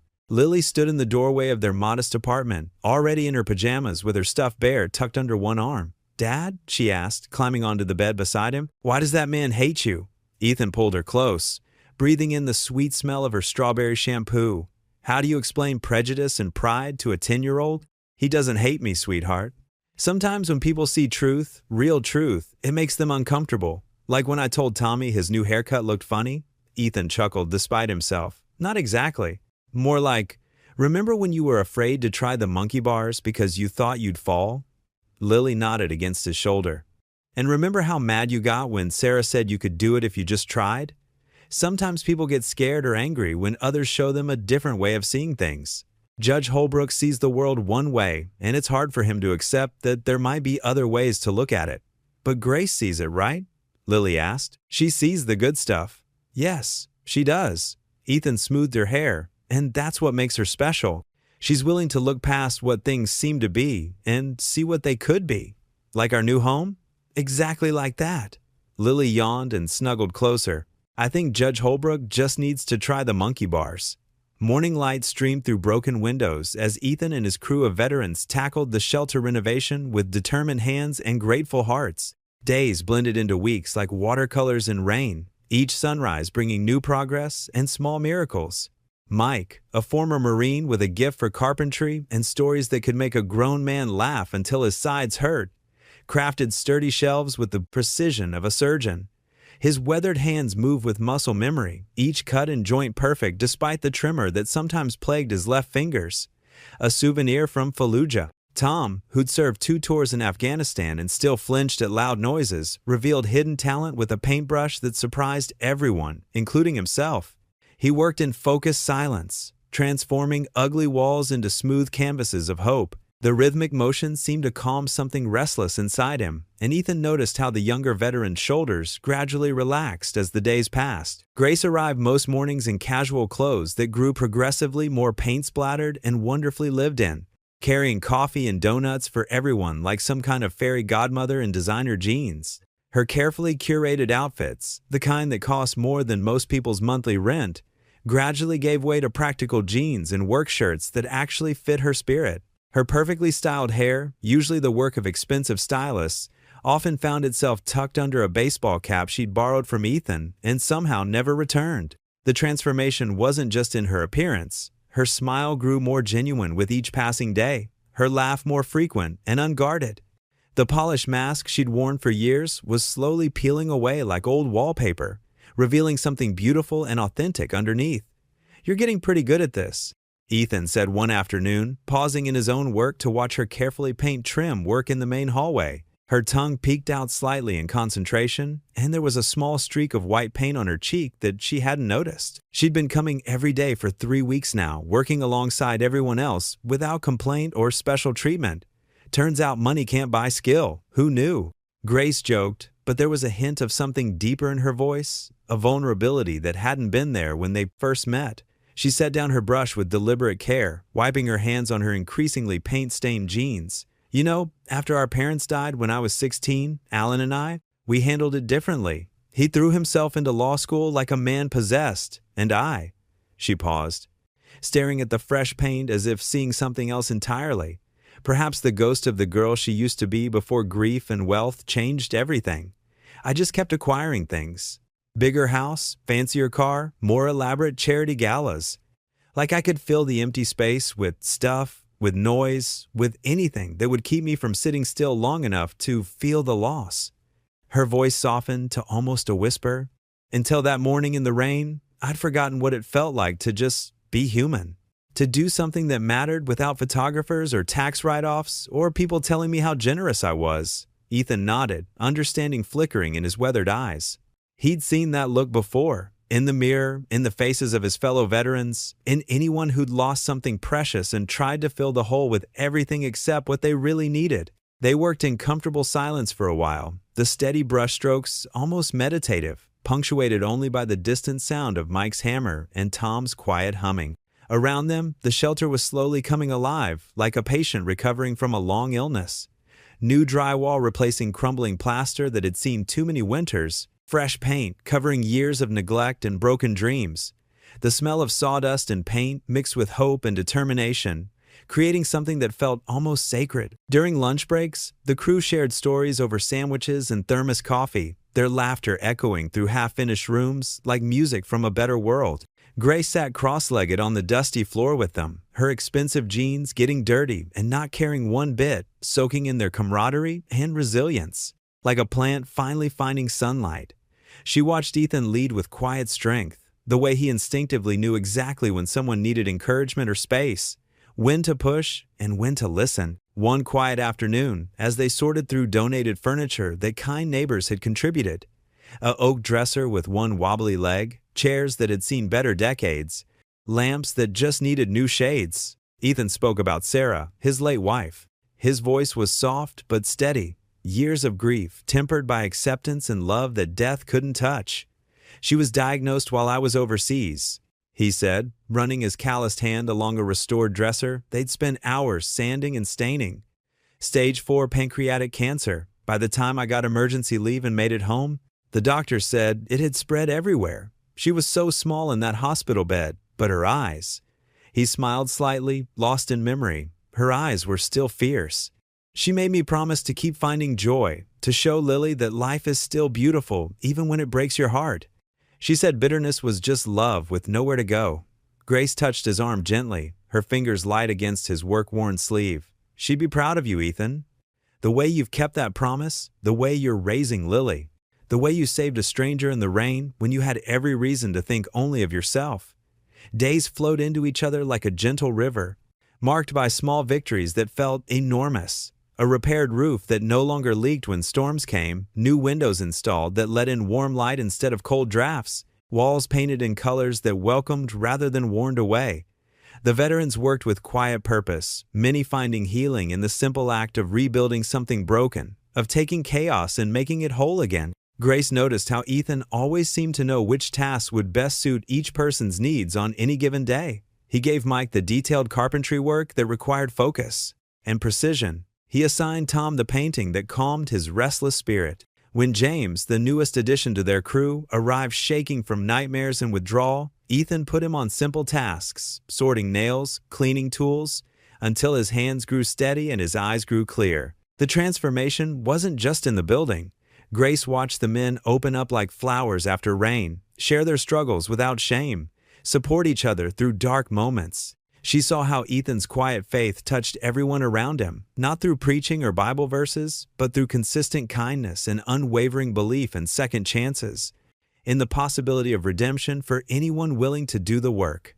Sometimes Lily would come after school, her backpack full of homework and her heart full of curiosity, doing her math problems in sunny corners while the adults worked around her. Grace found herself drawn to the girl's resilient spirit, so much like her father's, but touched with a lightness that spoke of being loved unconditionally from birth. They'd take breaks together, sharing cookies from Grace's seemingly endless supply and stories about everything and nothing. Grace teaching Lily simple piano pieces on an old upright they'd salvaged from someone's attic. The piano had been a surprise discovery, buried under dust cloths and memories in a donated furniture haul. Grace had run her fingers over the keys with wonder, realizing she hadn't played in years, not since her parents died and music became another casualty of grief. But with Lily beside her, giggling at wrong notes and clapping at every small success, the music came flowing back like water finding its way home. Finally, after weeks of sweat and hope and countless small miracles, the first room was complete. It was a simple space, freshly painted walls in soft blue that reminded everyone of peaceful skies, restored hardwood floors that gleamed like honey in the afternoon light, a window seat looking out over the garden where someone had planted wildflowers. But it felt like so much more than just a room. It felt like possibility made manifest. Ethan and Grace stood in the doorway as evening light filled the space with golden warmth, transforming the simple furniture into something almost magical. Tears glistened in Grace's eyes as she took in every detail. The careful craftsmanship of Mike's built-in shelves, the smooth perfection of Tom's paintwork, the love that had been poured into every repair like mortar between bricks. "It's perfect," she whispered, her voice thick with emotion she didn't try to hide. All those galas, all those grand gestures with photographers and speeches and checks written for tax purposes, and this feels more meaningful than any of them. This feels real. Ethan nodded, his own eyes moist with gratitude and something deeper, a sense of purpose fulfilled, of honoring his wife's memory in the most beautiful way possible. It's not just a room anymore, he said softly, his voice carrying the weight of everything they'd built together. It's hope. It's proof that broken things can be made beautiful again. It's a new beginning for whoever walks through that door. They stood there in comfortable silence, watching the sunset paint the walls with amber light that made everything glow like a promise. In that moment, they both felt the profound weight of how far they'd come, not just in renovating the shelter, but in healing their own broken places, in discovering that sometimes the most important work happens not in boardrooms or courtrooms, but in quiet spaces where love is measured in sweat and sacrifice, and the simple act of refusing to give up on tomorrow. One sunny afternoon, Grace paced outside the shelter's newly painted entrance, clutching a leather portfolio to her chest. Her usual confidence seemed shaken, replaced by an almost childlike nervousness. When Ethan emerged from inside, wiping paint from his hands, she startled. "Oh, Ethan, do you have a minute?" Her voice quivered slightly. "There's something I'd like to discuss." Ethan nodded, noting her formal tone. "Of course. Want to sit in the garden?" He gestured toward the small patch of land they'd cleared for a community garden where wooden benches now offered quiet refuge. They settled on a bench beneath a young maple tree. Grace opened her portfolio, hands trembling slightly. "I've been thinking about everything you've accomplished here, the way you've given these veterans hope, purpose." She paused, collecting herself. "I want to establish a foundation. In your name." Ethan blinked, unsure he'd heard correctly. "I'm sorry, what?" "The Ethan Carter Veterans Foundation," Grace said, her voice growing stronger. "Initial funding of $5 million, with annual grants for housing projects like this one across the state." She pulled out several documents, spreading them across her lap. "We could help hundreds of veterans, maybe thousands." Ethan stood up abruptly, overwhelmed. He paced a few steps, running a hand through his hair. "Grace, that's too much. I can't accept."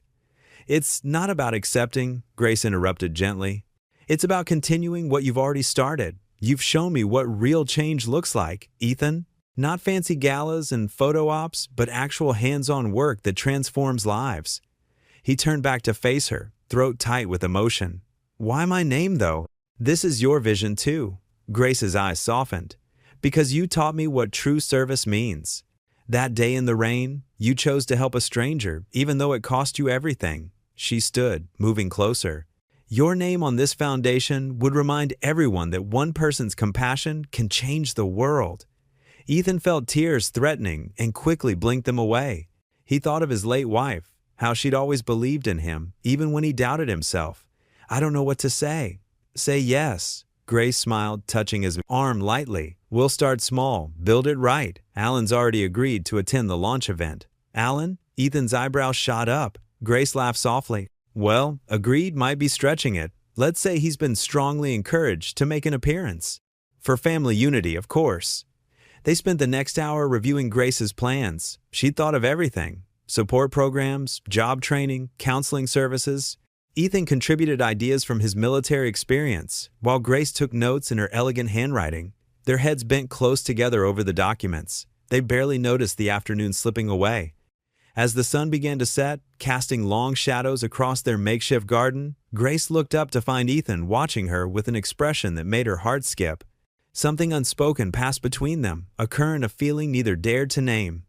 "We make a good team," she said softly, breaking the moment before it overwhelmed them both. Ethan cleared his throat. "That, we do." He gathered the papers carefully, hands brushing hers as he helped her return them to the portfolio. "Thank you, Grace. Not just for this, but for believing in all of this." "I learned from the best," she replied, her voice warm with affection she couldn't quite hide. They walked together to the parking lot, where Grace's driver waited patiently. Before getting in her car, she turned back. "The launch event, would 2 weeks from Saturday work? Nothing too fancy, just local press and some potential donors." "Whatever you think is best." Ethan nodded, suddenly aware of how close they were standing. "I trust your judgment." Grace's smile lit up her whole face. "Good night, Ethan." She hesitated for a moment, as if wanting to say more, then quickly slipped into the car. Ethan watched until her taillights disappeared around the corner, his mind spinning with the day's revelations. He drove home in a daze, still processing the magnitude of Grace's proposal and the growing feelings he couldn't ignore. That evening, as he tucked Lily into bed, she noticed his thoughtful expression. "Did something special happen today, Dad?" Ethan smiled, smoothing her blanket. "Actually, yes. Miss Grace has some big plans for the shelter, really big plans." "Is that why you're smiling so much?" Lily asked innocently. Ethan felt warmth color his cheeks. "The plans are exciting?" He deflected gently. "Good things are growing, sweetheart." Morning sunlight streamed through the freshly washed windows of the veterans' shelter. Ethan adjusted his tie for the 10th time, feeling out of place in the borrowed suit Grace had insisted on getting him. The lobby bustled with activity as volunteers arranged chairs and hung banners announcing the shelter's upcoming grand opening. "Dad, you look so fancy." Lily bounced on her toes, wearing her Sunday best dress. She reached up to straighten his tie, mimicking what she'd seen in movies. Ethan smiled down at her, his nervousness easing slightly. "Thanks, sweetie, though I feel more comfortable in work clothes." Grace appeared in the doorway, elegant in a powder blue dress suit that somehow made her look both professional and approachable. "The press will be here in 15 minutes, she announced, then noticed Ethan fidgeting. Her expression softened. "You'll do wonderfully, Ethan. Just be yourself." "That's what worries me," he said with a self-deprecating laugh. "I'm better with hammers than headlines." "That's exactly why they'll love you," Grace assured him, touching his arm gently. "Your authenticity is what makes this project special." The room slowly filled with reporters and photographers. Local news stations set up their cameras while newspaper journalists readied their notepads. In the back, Judge Alan Holbrook stood rigid in an expensive suit, his face an unreadable mask. Grace took her place at the podium, commanding attention effortlessly.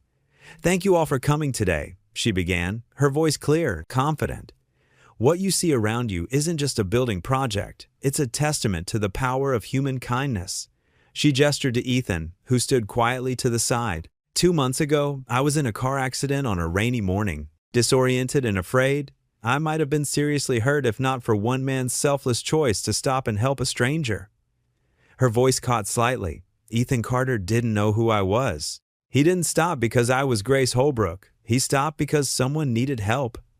In the back of the room, Alan's jaw clenched. He watched as the reporters scribbled furiously, their attention rapt on his sister's every word. "What truly amazed me," Grace continued, "was learning that Ethan made this choice knowing it would cost him dearly. He had an important court appointment that morning, one that could have saved his home." She paused, her eyes meeting Ethan's briefly. "He chose to help me anyway."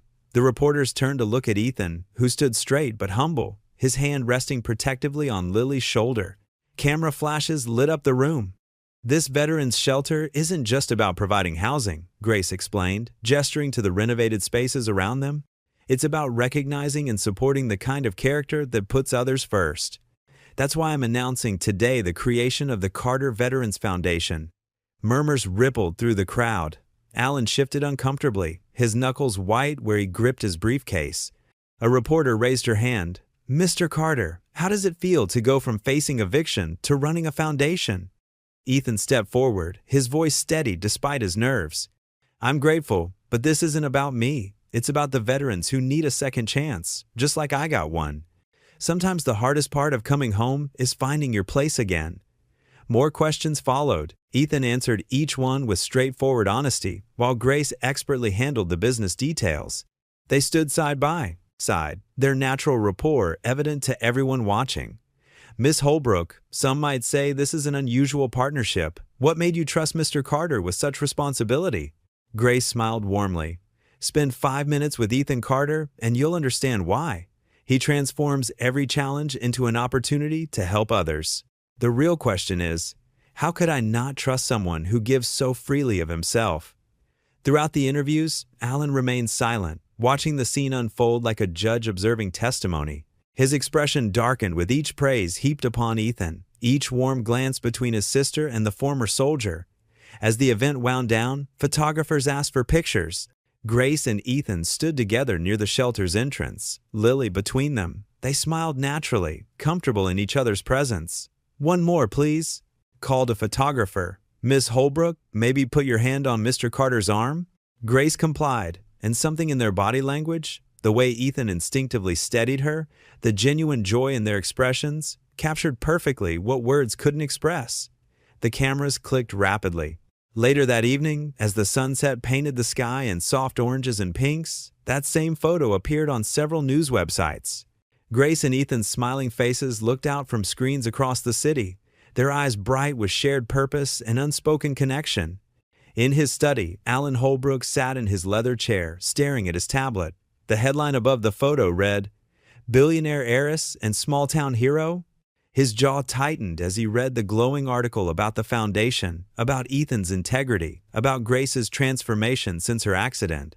The judge's fingers gripped the tablet harder, his face reflecting in the darkening screen as he glared at the image of the man he'd once dismissed so easily, now standing proudly beside his sister, changing everything Alan had worked so hard to control. The morning started with sharp raps on Ethan's apartment door. Camera flashes pierced through the window blinds like lightning, and voices called out from the parking lot below. Ethan peeked through a gap in the curtains, his stomach dropping at the sight of at least a dozen reporters clustered around the building's entrance. "Daddy?" Lily stood in her pajamas, clutching her backpack. "Why are there so many people outside?" Ethan forced a smile. "Just some folks who want to ask questions about the shelter." He grabbed his phone, seeing dozens of missed calls and messages. The screen lit up with another incoming call from Grace. "Here's what we're going to do, sweetheart," Ethan said, kneeling to Lily's level. "We'll go out the back way, nice and quiet.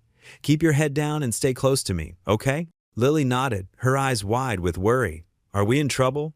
"No, honey. Sometimes people just get too curious about other people's business." He helped her put on her jacket and led her to the back door, grateful for the emergency exit he'd noticed when they moved in. They made it halfway to his truck before someone spotted them. "Mr. Carter, is it true you orchestrated meeting Grace Holbrook?" A reporter rushed toward them, microphone extended. Ethan positioned himself between Lily and the growing crowd. "No comment," he said firmly, opening the truck door. "Please respect my daughter's privacy." More questions flew at them. Did you deliberately miss your court date to gain sympathy? Were you aware Grace Holbrook was Judge Holbrook's sister? Is there a romantic relationship developing? Lily climbed into the truck, covering her ears. Ethan's hands shook as he started the engine, carefully backing out while reporters pressed closer for photos. At Lily's school, he walked her to the entrance, ignoring the stares from other parents who clearly recognized him from the morning news. "Remember what we talked about?" he asked softly. "If anyone asks questions, just say no. Comment and find a teacher," Lily recited. "That's my girl." He hugged her tight, watching until she disappeared inside. His phone buzzed again. Grace. This time he answered. "Ethan, I'm so sorry," she said, her voice thick with emotion. "These stories, they're printing. They're horrible lies." He pulled up the local news website. The headline made his heart sink. "Small-town schemer targets billionaire family. The truth behind the Good Samaritan story."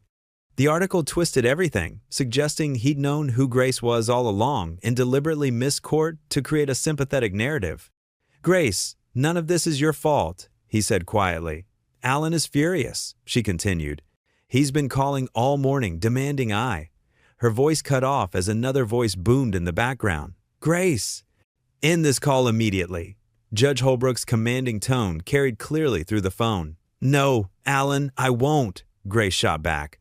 "You don't get to control my life anymore." Ethan heard heavy footsteps, then the sound of a door slamming. Grace's voice became clearer. She'd moved to another room. "My brother's here," she said unnecessarily. "He's threatening to freeze all foundation funding unless I cut ties with you." Maybe that would be best," Ethan said softly. "I don't want to cause trouble between you and your family." "Don't you dare," Grace's voice cracked. "You're the first real friend I've had in years. The only person who saw me is just me." The door in the background crashed open. "Grace, enough." Alan's voice thundered. "This man is destroying everything we've built. Our reputation, our standing in the community." "Our reputation?" Grace's voice rose. "What about doing what's right? What about helping people who actually need it?" "He manipulated you," Alan shouted.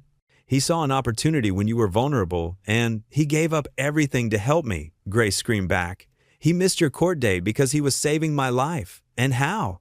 Did you repay him? With contempt and eviction. Ethan listened, heart heavy, as the siblings' argument escalated. He heard papers rustling, then Alan's cold voice. It's done. I've already signed the orders. What orders? Grace demanded. Administrative review of all recent property agreements, Alan said stiffly, including Mr. Carter's lease and employment contract. Ethan's phone buzzed with an incoming email. His hands trembled as he opened it, an official notice of lease termination and contract review, effective immediately. Grace's sob carried through the phone. How dare you? You can't do this. It's already done, Alan replied. The foundation funding is suspended pending review. I'm protecting you, Grace. Someday, you'll thank me. Thank you. Grace's voice shook with fury. For what? Destroying a good man's life? Taking away housing from veterans who need help? You're not protecting anyone. You're just proving how small and cruel you really are. Ethan heard more shuffling than Grace's broken whisper. Ethan, I'm so sorry. I'll fix this, I promise. It's okay, he said gently, though his own heart was breaking. Sometimes doing the right thing comes with a price. I knew that when I stopped to help you that morning, and I'd do it again. Grace's quiet weeping was the last thing he heard before Alan's voice cut in. This conversation is over. The line went dead. Ethan sat in his truck, staring at the lease termination notice until the words blurred. Another text came through from Grace. Don't give up. Truth will win. He looked up at the morning sky, remembering what he'd told Lily about good things growing. Now he'd have to prove to her that faith could weather any storm, even when the clouds seemed darkest. The afternoon sun cast long shadows through the half-empty apartment as Ethan methodically folded shirts and placed them in a cardboard box. Each motion felt heavy, weighted with déjà vu. Just months ago, he'd packed these same clothes, these same memories. The only difference was the crushing weight of disappointment that seemed heavier this time around. Lily sat cross-legged on the floor of her room, carefully wrapping her favorite books in old newspaper. Her small hands moved slowly, deliberately, as if trying to make each task last longer. She hadn't cried this time, something that worried Ethan more than tears would have. A gentle knock echoed through the apartment. Grace stood in the doorway, her elegant appearance at odds with her red-rimmed eyes and trembling hands. Please, she said softly, let me help. Ethan shook his head, managing a sad smile. You've helped enough, Grace. This isn't your battle. But it is. Her voice cracked. Alan is using his power to hurt you because of me. She stopped, catching herself as Lily appeared in the hallway. Hi, Miss Grace? Lily said quietly, clutching her worn teddy bear. Want to see my box of special things? Grace knelt down, her designer dress pooling around her. I'd love to, sweetheart. Her voice was gentle, though her hands shook as she followed Lily into the bedroom. Ethan continued packing the kitchen, listening to the soft murmur of their voices. Grace's laugh, though strained, mixed with Lily's quiet storytelling about each treasure she'd packed. The sound made his chest ache.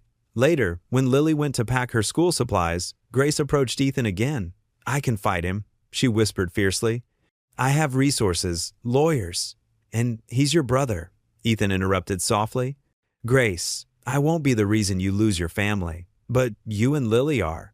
She stopped again, tears welling in her eyes. Ethan set down the plate he was wrapping. We're what?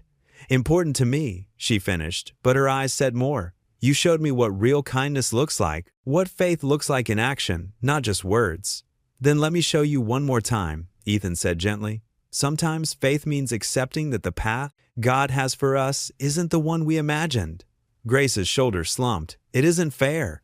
You helped me when I was lost, and this is how the world repays you? Life isn't about fair, Ethan said, remembering similar words he'd spoken to Lily after her mother died. It's about doing what's right, even when it costs us everything. They worked in silence for a while, Grace insisting on helping despite Ethan's protests. As the sun began to set, casting orange light through the windows, Lily emerged from her room with her backpack full of school supplies. All done, Dad, she announced, her voice small but steady. Grace knelt down and pulled Lily into a tight hug. You're such a brave girl, she whispered. Just like your dad. Lily hugged back fiercely. Will we see you again? Grace's eyes met Ethan's over Lily's head. I promise you, I'm going to make this right. Somehow, Ethan touched her shoulder gently. Grace, don't make promises you can't keep. Not to her. Grace stood, wiping her eyes. Then I promise this. I won't forget what you taught me about kindness, about faith. She reached for her purse, but Ethan shook his head. No money, he said firmly. Please, let us keep our dignity. Grace nodded, understanding. She hugged Lily one more time, then walked to the door. There, she turned back. Thank you, she said simply, for showing me what real wealth looks like. After she left, Lily helped Ethan load the last boxes into their truck. The sky had darkened, and a light rain began to fall, just like the day he'd first met Grace. Dad? Lily asked as they drove through the quiet streets. Did we do something wrong? Ethan pulled into the parking lot of their old church, a small, weathered building with warm yellow lights glowing in the windows. No, sweetheart. Sometimes doing right doesn't mean everything works out the way we want. Then why do we keep trying? Ethan helped her out of the truck, and they hurried through the rain to the church's covered entrance. Because faith isn't about winning, he explained, opening the heavy wooden door. It's about trusting that God sees the bigger picture, even when we can't. Inside, the church was empty, except for the soft glow of candles near the altar. Their footsteps echoed on the worn wooden floor as they walked to the front. Ethan lit a candle, its flame dancing in the quiet space. Lily watched the flame. Like Mom's candle? Just like that. Ethan nodded, remembering how they'd lit a candle every Sunday after her mother passed. For strength. They sat in the front pew, Lily curled against his side. The rain picked up outside, drumming against the stained glass windows. Ethan closed his eyes, feeling the weight of uncertainty press against him. Lord, he whispered into the quiet sanctuary, I still believe you've got a plan. Lily squeezed his hand, and together they watched the candle flame dance in the darkness, its light steady despite the storm outside. Grace sat in her study, surrounded by stacks of newspapers and printouts of online articles about Ethan. Her normally pristine desk was cluttered with coffee cups and hastily scribbled notes.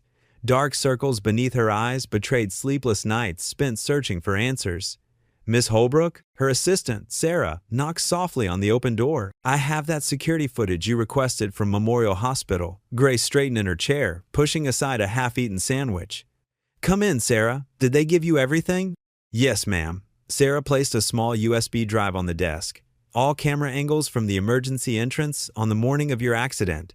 The head of security remembered the incident clearly, said it was quite memorable. Grace's fingers trembled slightly as she picked up the drive. Memorable how? He said a man carried you in, completely soaked from the rain, refused to leave until he knew you were safe. Sarah hesitated. There's something else, the security chief mentioned. The man seemed extremely anxious about the time, kept checking his watch. Grace's heart thumped harder as she plugged the drive into her laptop. The screen flickered to life with grainy black and white footage. She clicked through the timestamps until she found what she was looking for. 7:42 a.m. The emergency entrance doors burst open. Grace leaned forward, her hand covering her mouth. There was Ethan, his clothes plastered to his body from the rain, carrying her unconscious form. His face was etched with concern as he called out to the nurses. Even through the poor video quality, she could see how carefully he cradled her head, how gently he laid her on the gurney. Sarah, can you enhance the timestamp? Grace's voice was barely a whisper. The image zoomed in. March 15th, 7:42 a.m. Grace's hands began to shake. Pull up the court records. What time was Ethan's eviction hearing scheduled? Sarah shuffled through some papers. 8 a.m. Same day. Miss Holbrook. The footage continued to play. Ethan paced the emergency room, checking his watch repeatedly. A nurse tried to give him a blanket, but he waved it away, pointing at Grace instead. He stayed, dripping wet, until the doctors assured him she was stable. 8:27 a.m. The timestamp showed Ethan finally leaving, running through the rain toward the parking lot. He knew, Grace whispered, tears welling in her eyes. He knew he would miss court, but he stopped anyway. She watched as the footage showed Ethan's truck speeding away. He had rushed to court, hoping against hope to make it in time, to save his home, to keep a roof over his daughter's head. But he had chosen to save her instead. Grace rewound the footage, watching again and again as Ethan carried her to safety. Not once in all their conversations had he mentioned the sacrifice. Not once had he tried to use it to gain sympathy or advantage. He had simply done what was right, accepting the consequences with quiet dignity. Sarah, find me every article about the eviction, every document Alan signed, everything. Her assistant nodded, already moving toward the door, but Grace called her back. Wait, there's one more thing. Grace's voice had changed, taking on a steel edge. Contact my attorney. Have him prepare documents to transfer all my shares in Holbrook Industries to an independent trust. Sarah's eyes widened. Miss Holbrook, that's your entire inheritance. Your brother would…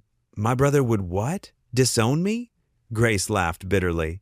The time for half measures is over, Sarah. Ethan lost everything to help a stranger. He gave up his home, his stability, his daughter's security, all for me. She gripped the USB drive tightly. Now it's my turn to risk everything for what's right. She turned back to the screen, watching one final time as Ethan carried her through those hospital doors. In that grainy footage, she saw something her wealth had never been able to buy: pure, selfless compassion. This ends now, Grace whispered, her resolve hardening with each word. No matter what it costs me. Sarah nodded silently and left the study. Grace remained at her desk, the security footage still playing on a loop, her fingers wrapped around the USB drive like a lifeline. Tears rolled down her cheeks, but her expression was one of fierce determination. The truth had been there all along, captured in black and white, time-stamped, and undeniable. While the world had rushed to judge, to assume the worst, to craft scandalous headlines, the simple reality was that a good man had chosen to help someone in need, knowing it would cost him dearly. Grace thought of Lily's drawings still hanging in their empty apartment, of Ethan's quiet strength as he packed up their lives once again, of the way he still smiled and told his daughter to keep faith. The images burned in her mind, mixing with the security footage playing before her. The time on her desk clock read 9:47 p.m. Outside her window, rain began to fall, just as it had on that March morning. Grace reached for her phone, ready to set in motion the events that would change everything. She wouldn't just clear Ethan's name, she would ensure that kindness like his never went unpunished again, even if it meant standing against her own brother, even if it meant sacrificing her place in society's upper echelons. Oh, Ethan, she whispered to the frozen image on her screen. Why didn't you tell me? Why didn't you say what it cost you? But she knew why. Because that's who Ethan Carter was, a man who did right not for reward or recognition, but because it was right. A man who would rather lose everything than fail to help someone in need. Grace clutched the USB drive tighter, her tears finally drying. She had made her decision. He lost everything to help me, she said aloud, her voice strong and clear in the quiet study. Now I'll lose everything to save him. Grace's heels echoed sharply through the courthouse's marble hallway as she marched toward courtroom B, each step ringing like a gavel strike. Her usual composure, the practiced elegance that came from years of charity, galas, and board meetings, had been replaced by righteous anger that burned in her chest like a flame. The USB drive was clutched tightly in her manicured hand like a weapon, its small weight carrying the power to shatter everything her brother believed about himself. Several attorneys in their expensive suits scattered from her path like leaves before a storm, sensing the fury radiating from her perfectly composed exterior. Some recognized her, the Holbrook name carried weight in these halls, but none had ever seen Grace like this, her carefully maintained mask finally cracking to reveal the fire beneath. The bailiff, a heavy-set man with kind eyes who'd worked these courts for 20 years, started to stop her. His hand moved toward her arm, then froze as recognition dawned. Miss Holbrook, Judge Holbrook is in recess, but this can't wait, Grace said, her voice cutting through his protest like steel. She pushed past him with uncharacteristic force, her designer bag swinging at her side as she burst through the heavy wooden doors into the empty courtroom. The familiar space felt different now, the rows of polished benches, the American flag hanging motionless in the corner, the elevated judge's bench where her brother had pronounced so many verdicts. Today, it felt like a temple to cold justice, devoid of mercy or understanding. She found Alan in his chambers, hunched over case files behind his massive oak desk, the same desk their father had used when he'd been a judge in this very courthouse. The irony wasn't lost on her. Their father had been known for his compassion, his ability to see the human heart behind every case. What would he think of what Alan had become? Alan glanced up from his papers, his reading glasses perched on his nose, annoyed at the interruption. His chambers reflected his personality, every book perfectly aligned, every file precisely stacked, every surface gleaming with order. "Grace, I'm in the middle of no." Grace's voice cracked like thunder, surprising them both with its force. Years of swallowed words, of polite disagreements, of watching her brother grow harder and more distant, all of it erupted in that single syllable. "You're going to watch something, Alan. Right now." She pulled out her laptop from her designer bag, her hands shaking with barely contained emotion.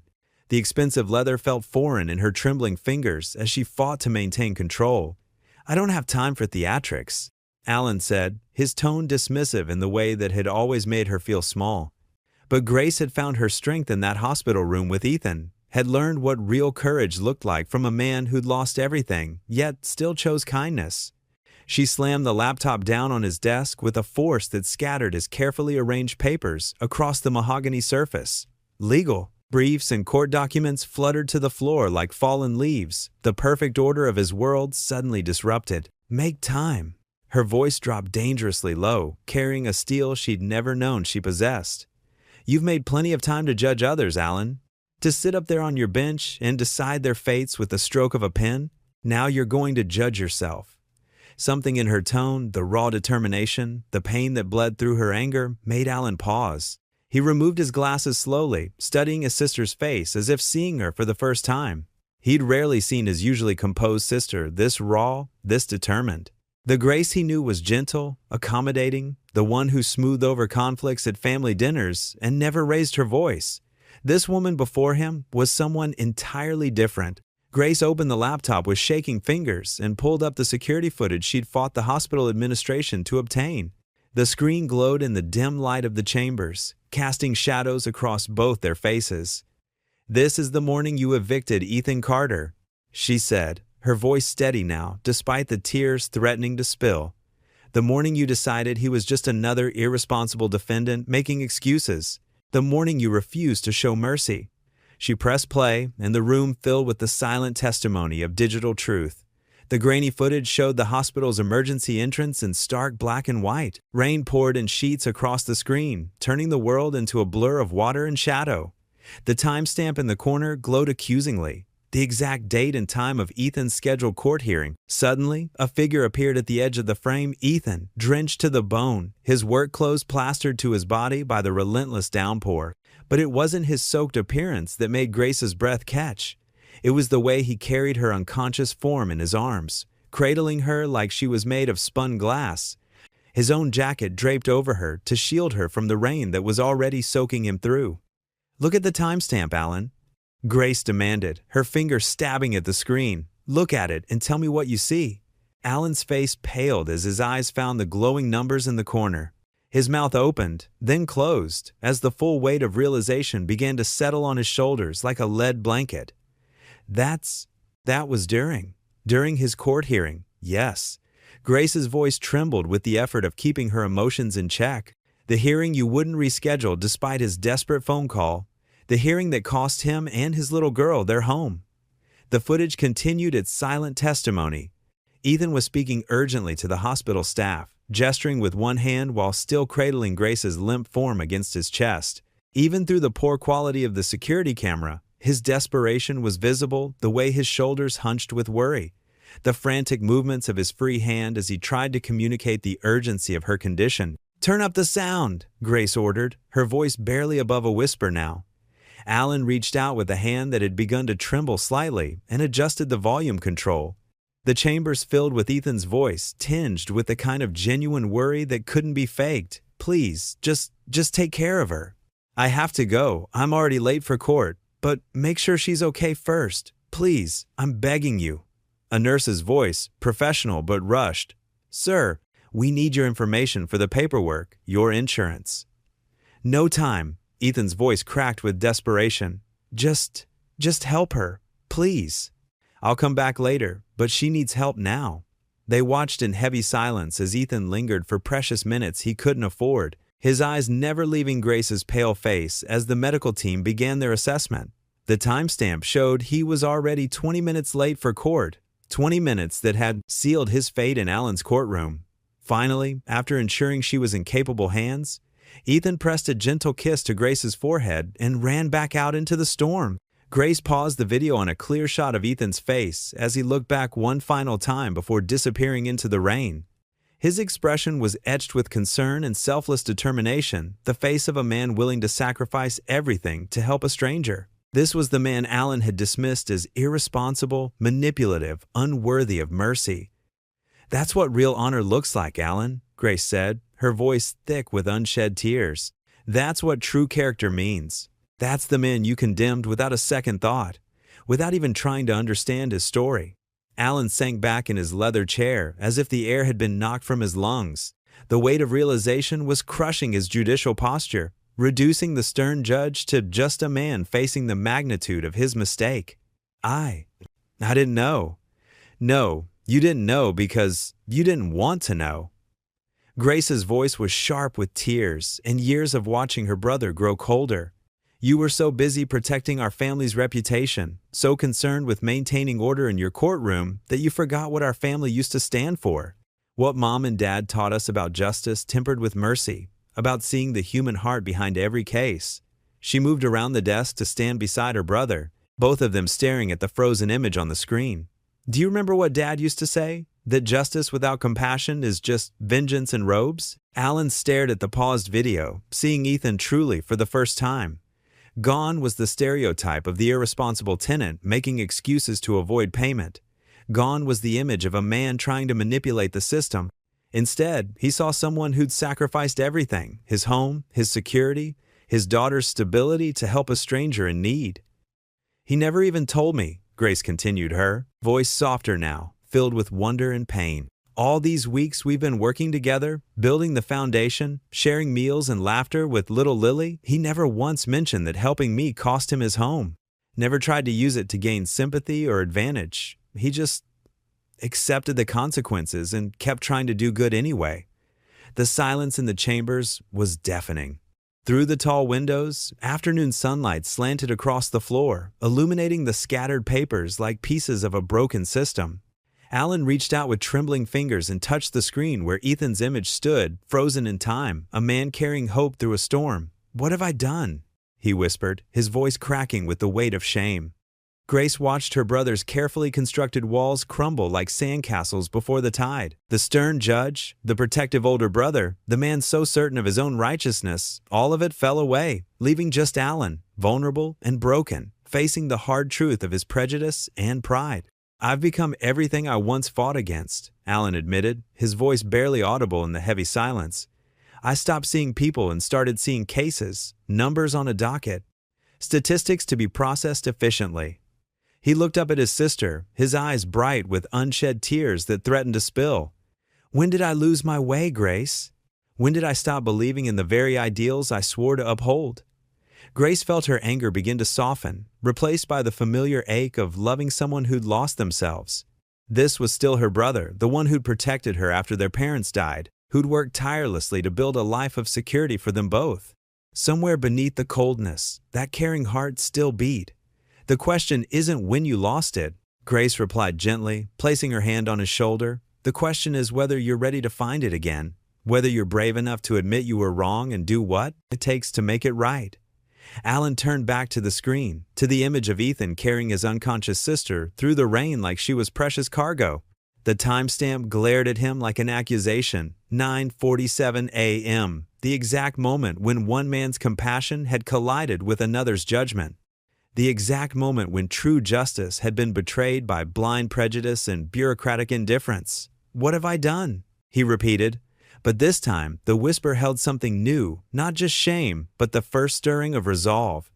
The first seeds of determination to make things right, no matter what it cost, his pride. Grace stood quietly beside him, watching her brother wrestle with his conscience in the gathering shadows of late afternoon. The mahogany-paneled chambers seemed to hold its breath, portraits of past judges looking down from the walls like silent witnesses. The air was thick with possibility, the chance for redemption, for justice finely tempered with mercy. Outside, the courthouse continued its daily business, unaware that in one quiet chamber, a judge was learning what it truly meant to serve justice. And for the first time in years, Grace felt hope blooming in her chest like a flower after winter. The courthouse buzzed with unusual energy for an emergency session. Television crews jostled for position in the hallways, their cameras trained on the heavy wooden doors of Courtroom B. Inside, every bench was packed. Reporters with notepads, curious locals, and a collection of veterans who had worked alongside Ethan at the shelter project. Ethan Carter sat quietly in the front row, his work-worn hands folded in his lap. Lily nestled against his side, her small fingers wrapped around his arm. Grace sat on Lily's other side, her presence both protective and supportive. "All rise," the bailiff called out. The Honorable Judge Alan Holbrook presiding. Alan emerged from his chambers, his black robe settling around him as he took his place at the bench. His face, usually stern and detached, carried an unfamiliar weight of humility. The customary rap of his gavel seemed softer today. "Be seated," he said, his voice carrying a gentle tone that made several regular courthouse staff exchange surprised glances. "We're here today to review case number 2023CV4872, Carter v. Riverdale Properties." The judge cleared his throat, adjusting his reading glasses. His hands trembled slightly as he arranged the papers before him. "Before we proceed, I have a statement to make." The courtroom fell silent. Even the usually restless reporters stilled their pens.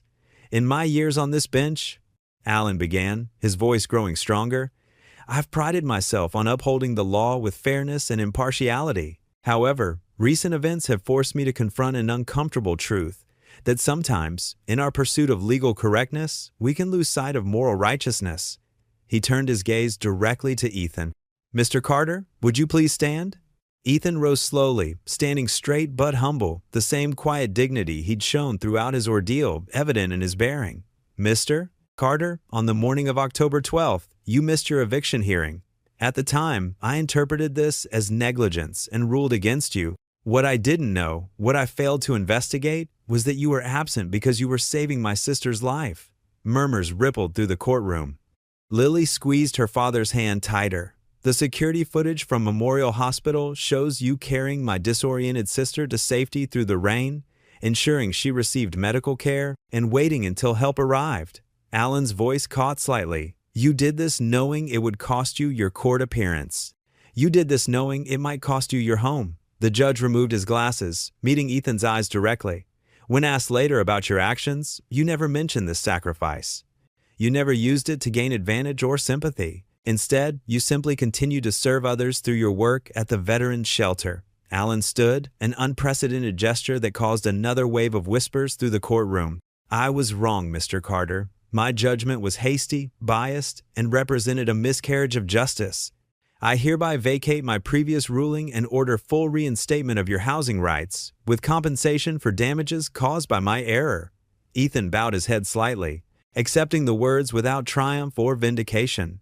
"Furthermore," Alan continued, "this case has highlighted serious flaws in our local housing court's treatment of veterans. Today, I'm announcing the formation of a special committee to review and reform our procedures, ensuring that those who served our country receive the consideration and support they deserve." He turned to address the whole courtroom. "Mr. Carter's actions remind us that true justice must be tempered with mercy, and that sometimes the most powerful legal precedents come from moments of simple human kindness." The judge's gavel struck once, decisively. "This court offers its sincere apology to Ethan Carter and his daughter. Case dismissed." The courtroom erupted in applause. Veterans in attendance stood at attention, offering silent salutes to both Ethan and the judge. Grace wiped tears from her eyes as Lily hugged her father tightly. Alan stepped down from the bench, something he'd never done during session before. He walked directly to Ethan and extended his hand. "Mr. Carter, can you forgive an old judge who lost his way?" Ethan took the offered hand without hesitation. "There's nothing to forgive, Your Honor. We all need grace sometimes." The simple sincerity of his response caused Alan to blink rapidly behind his glasses. The two men shared a moment of understanding that transcended their previous positions as judge and defendant. As the courtroom began to clear, the assembled media surged forward. Camera flashes sparked like lightning as reporters called out questions, but unlike the hostile ambush of days before, their tone had shifted entirely. "Mr. Carter, how does it feel to be vindicated?" "Judge Holbrook, can you tell us more about the veterans' housing reforms?" Mr. Carter, will you continue your work with the shelter program? Ethan stood calmly in the midst of the chaos, one arm around Lily, the other hand still clasping the judge's. Grace moved to stand beside them, completing a picture of reconciliation that would appear on front pages across the state. When asked about his reaction to the judge's apology, Ethan's response was characteristically humble. "This isn't about vindication," he said quietly, his voice carrying despite its softness. "It's about how grace can heal broken things. Sometimes the hardest storms lead us to the strongest shelters." The reporters scribbled furiously, capturing a story that had transformed from scandal to redemption. Here was no bitter victory or angry triumph, but rather a quiet testament to the power of forgiveness and the strength of simple goodness. Outside the courthouse steps, fall leaves danced in the Ohio breeze. The same media that had once hounded Ethan now respectfully gathered around him, drawn not by sensation but by the authentic power of his story. In their midst, he remained unchanged, a father, a veteran, a man who had chosen kindness over convenience and faith over fear. The headlines would be different this time. Not billionaire heiress and small-town hero, but something truer. Justice restored through acts of grace. The real story wasn't about scandal or social status. It was about how one man's choice to help a stranger had rippled outward, touching lives and transforming hearts, even in the most unexpected places. Autumn sunlight streamed through the windows of Ethan's modest apartment, catching dust motes that danced in the air as he sorted through the surprising collection of gifts that had appeared on his doorstep. Bouquets of flowers filled every available surface, wild daisies in mason jars, fancy roses in crystal vases, and cheerful sunflowers wrapped in brown paper. Cards and letters spilled across his small kitchen table, each one expressing support and encouragement from townspeople he'd never even met. A gentle knock at the door made him look up. Grace stood in the doorway, her elegant frame silhouetted against the morning light. Her usual polished appearance was softened today. She wore simple jeans and a sweater, her hair falling loose around her shoulders. "I see the town has been busy," she said, gesturing at the flower-filled room with a warm smile. "Come in," Ethan replied, clearing some cards from a chair. "I haven't had this many flowers since." He paused, a shadow crossing his face. "Well, since my wife's funeral, but these mean something different." Grace moved carefully through the forest of bouquets, settling into the offered chair. Her fingers traced the edge of a handwritten note nearby. "They see you now, Ethan, the real you." "I'm not sure I deserve all this attention," he said quietly, running a hand through his hair. "I just did what anyone would do." "But that's just it." Grace leaned forward, her eyes intense. "Not everyone would. I need to show you something." She pulled out her phone, her hands trembling slightly as she pulled up a video file. "This is from the hospital security cameras the morning you found me."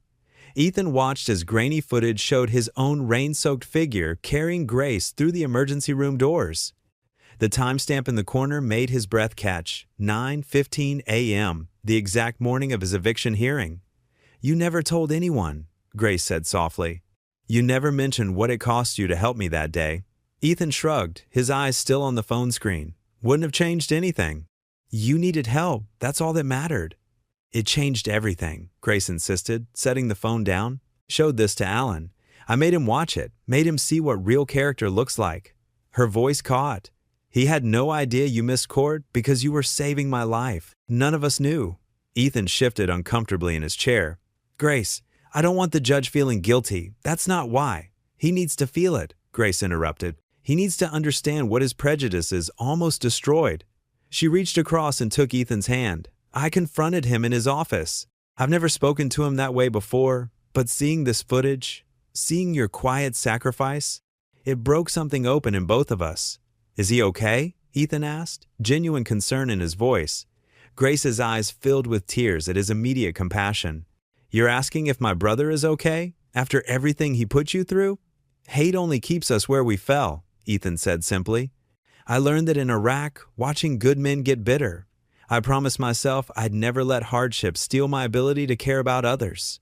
Grace wiped her eyes, laughing softly. "Do you know what I've learned from you, Ethan Carter? More than all my years of expensive education, more than all my family's wealth could ever teach me?" She squeezed his hand. "I've learned that true riches have nothing to do with money. They're measured in moments like that morning, when someone chooses kindness over convenience, compassion over self-preservation." We all have those moments, Ethan said. Sometimes we just need reminding. A commotion in the hallway interrupted them. Lily burst through the door, her backpack swinging wildly, clutching a large piece of art paper in her hands. Her face was flushed with excitement. "Dad, Grace, look what I made in art class today." She thrust the paper forward proudly. It was a crayon drawing of a large house, but not just any house. This one had multiple wings spreading out like welcoming arms, with a garden full of flowers and people of all sizes standing together out front. Above it, in careful rainbow letters, she'd written, "The Lily House." "See?" she pointed eagerly. "This is where the veterans can live, and here's the playground for their kids, and this is the garden where we can grow food."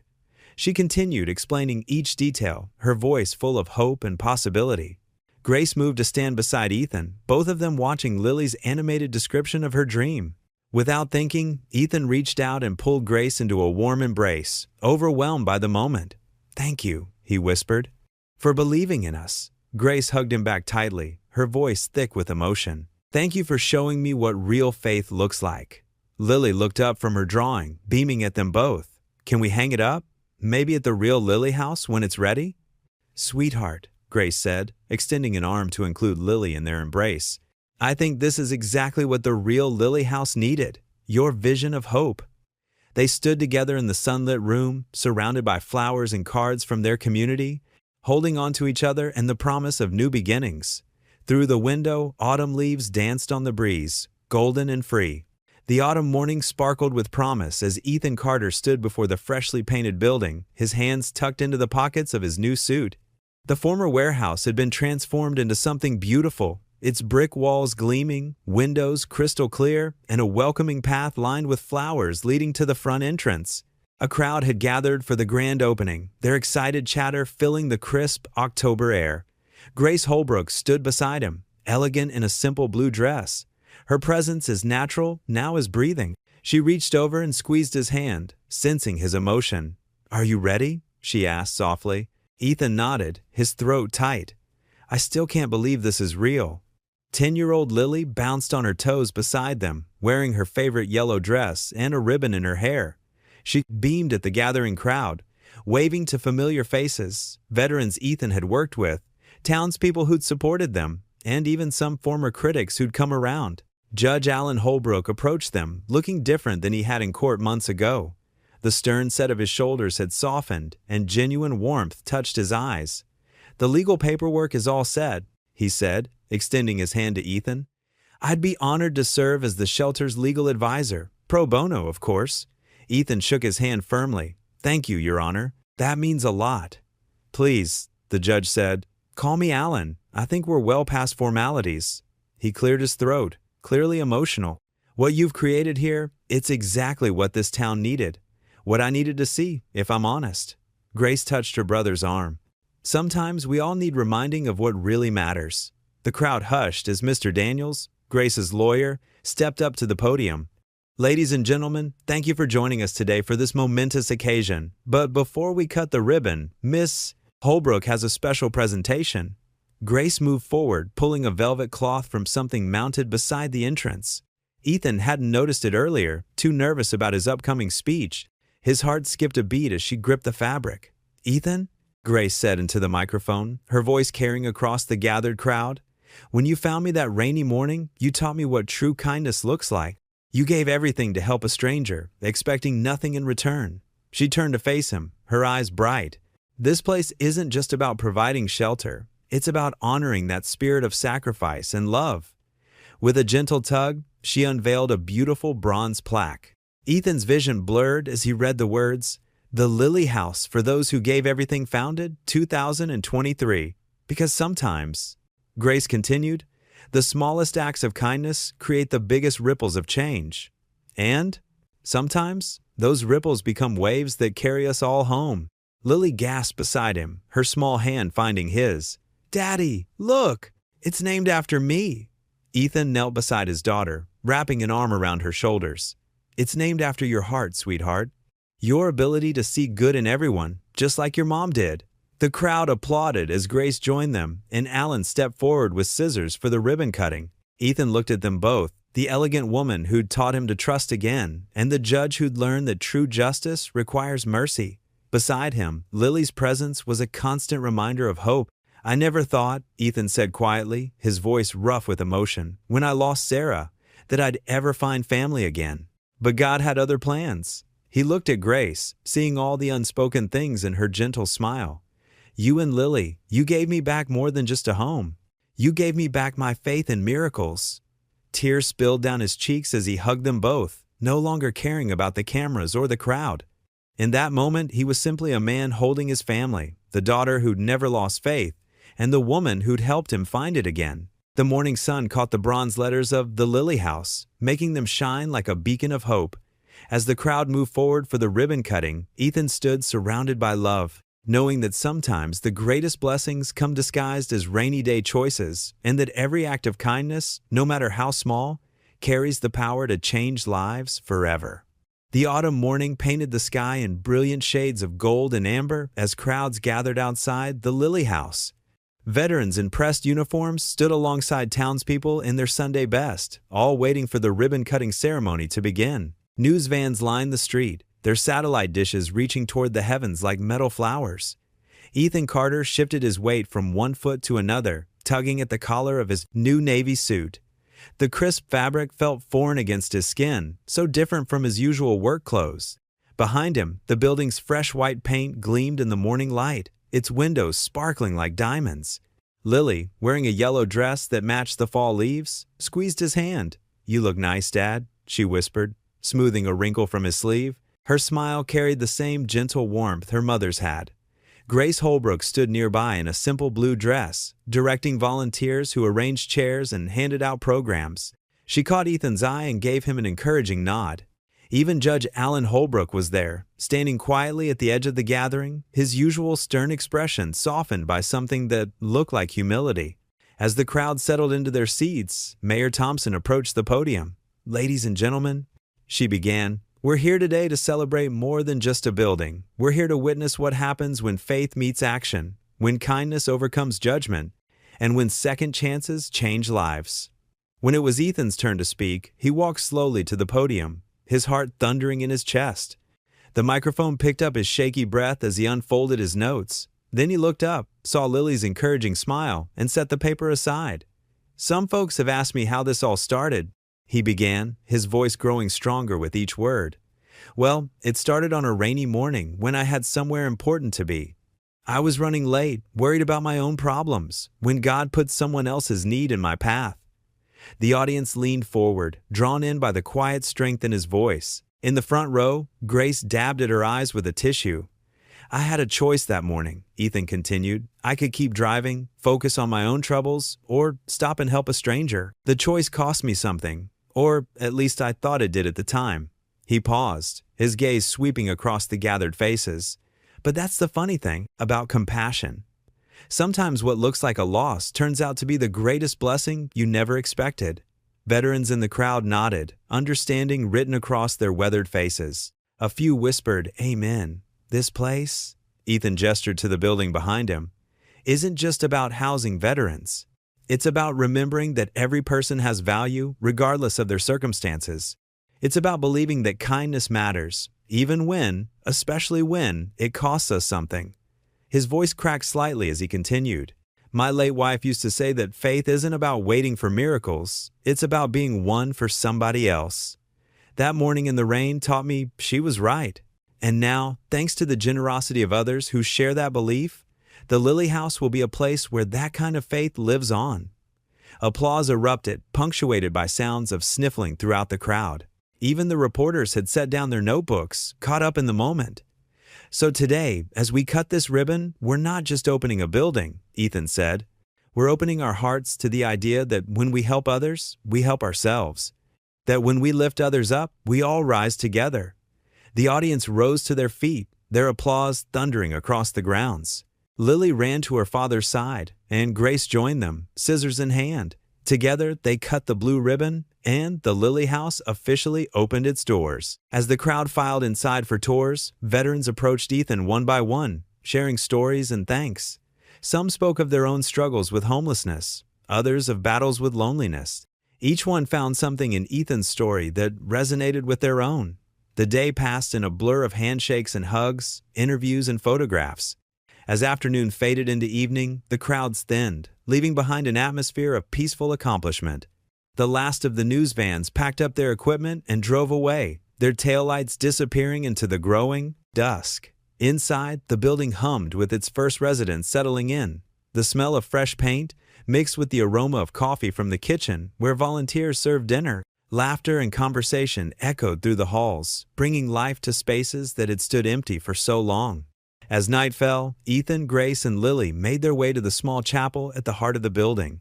The room was simple but beautiful, with wooden pews and stained glass windows that caught the last rays of sunset. A single candle stood unlit on the altar, waiting. Lily held the match with careful hands, looking to her father for permission. Ethan nodded, and together they approached the altar. Grace stood close behind them, her presence warm and steady. "This candle," Ethan explained softly to Lily, "will stay lit to remind everyone who comes here that hope never dies. That there's always light in the darkness if you just know where to look." Lily struck the match, its small flame dancing in the quiet chapel. With steady hands, she touched it to the candle's wick. The flame caught, growing stronger, casting a gentle glow across their faces. The three of them stood there in the candlelight, watching the flame flicker and dance. No words were needed, the moment spoke for itself. Through the chapel windows, stars began to appear in the darkening sky, like distant candles answering the one they'd lit. The morning sun streamed through the windows of the Lily house, casting long shadows across the freshly polished floors. Ethan was organizing supplies in the storage room when he heard footsteps echoing down the hallway. He turned to find Judge Alan Holbrook standing in the doorway, looking uncomfortable in casual clothes instead of his usual judicial robes. "Mr. Carter," Alan said, his voice lacking its usual authority. "May I have a word?" Ethan nodded, setting down the box of blankets he'd been sorting. "Of course, Judge. Would you like to sit down?" He gestured toward two folding chairs near the window. Alan's shoulders slumped slightly as he took a seat, his usual rigid posture giving way to something more human. Sunlight caught the silver in his hair, and for the first time, Ethan noticed how tired the older man looked. "I've been doing a lot of thinking," Alan began, his hands clasped tightly in his lap. "About that morning in the rain, about the eviction hearing, about everything that's happened since." Ethan remained quiet, giving the judge space to find his words. Outside, leaves rustled in the autumn breeze, and somewhere in the distance, a church bell chimed. "I was wrong," Alan continued, his voice thick with emotion. "Not just about the eviction, but about you, about what kind of man you are." He lifted his gaze to meet Ethan's. "The truth is, I was jealous." "Jealous?"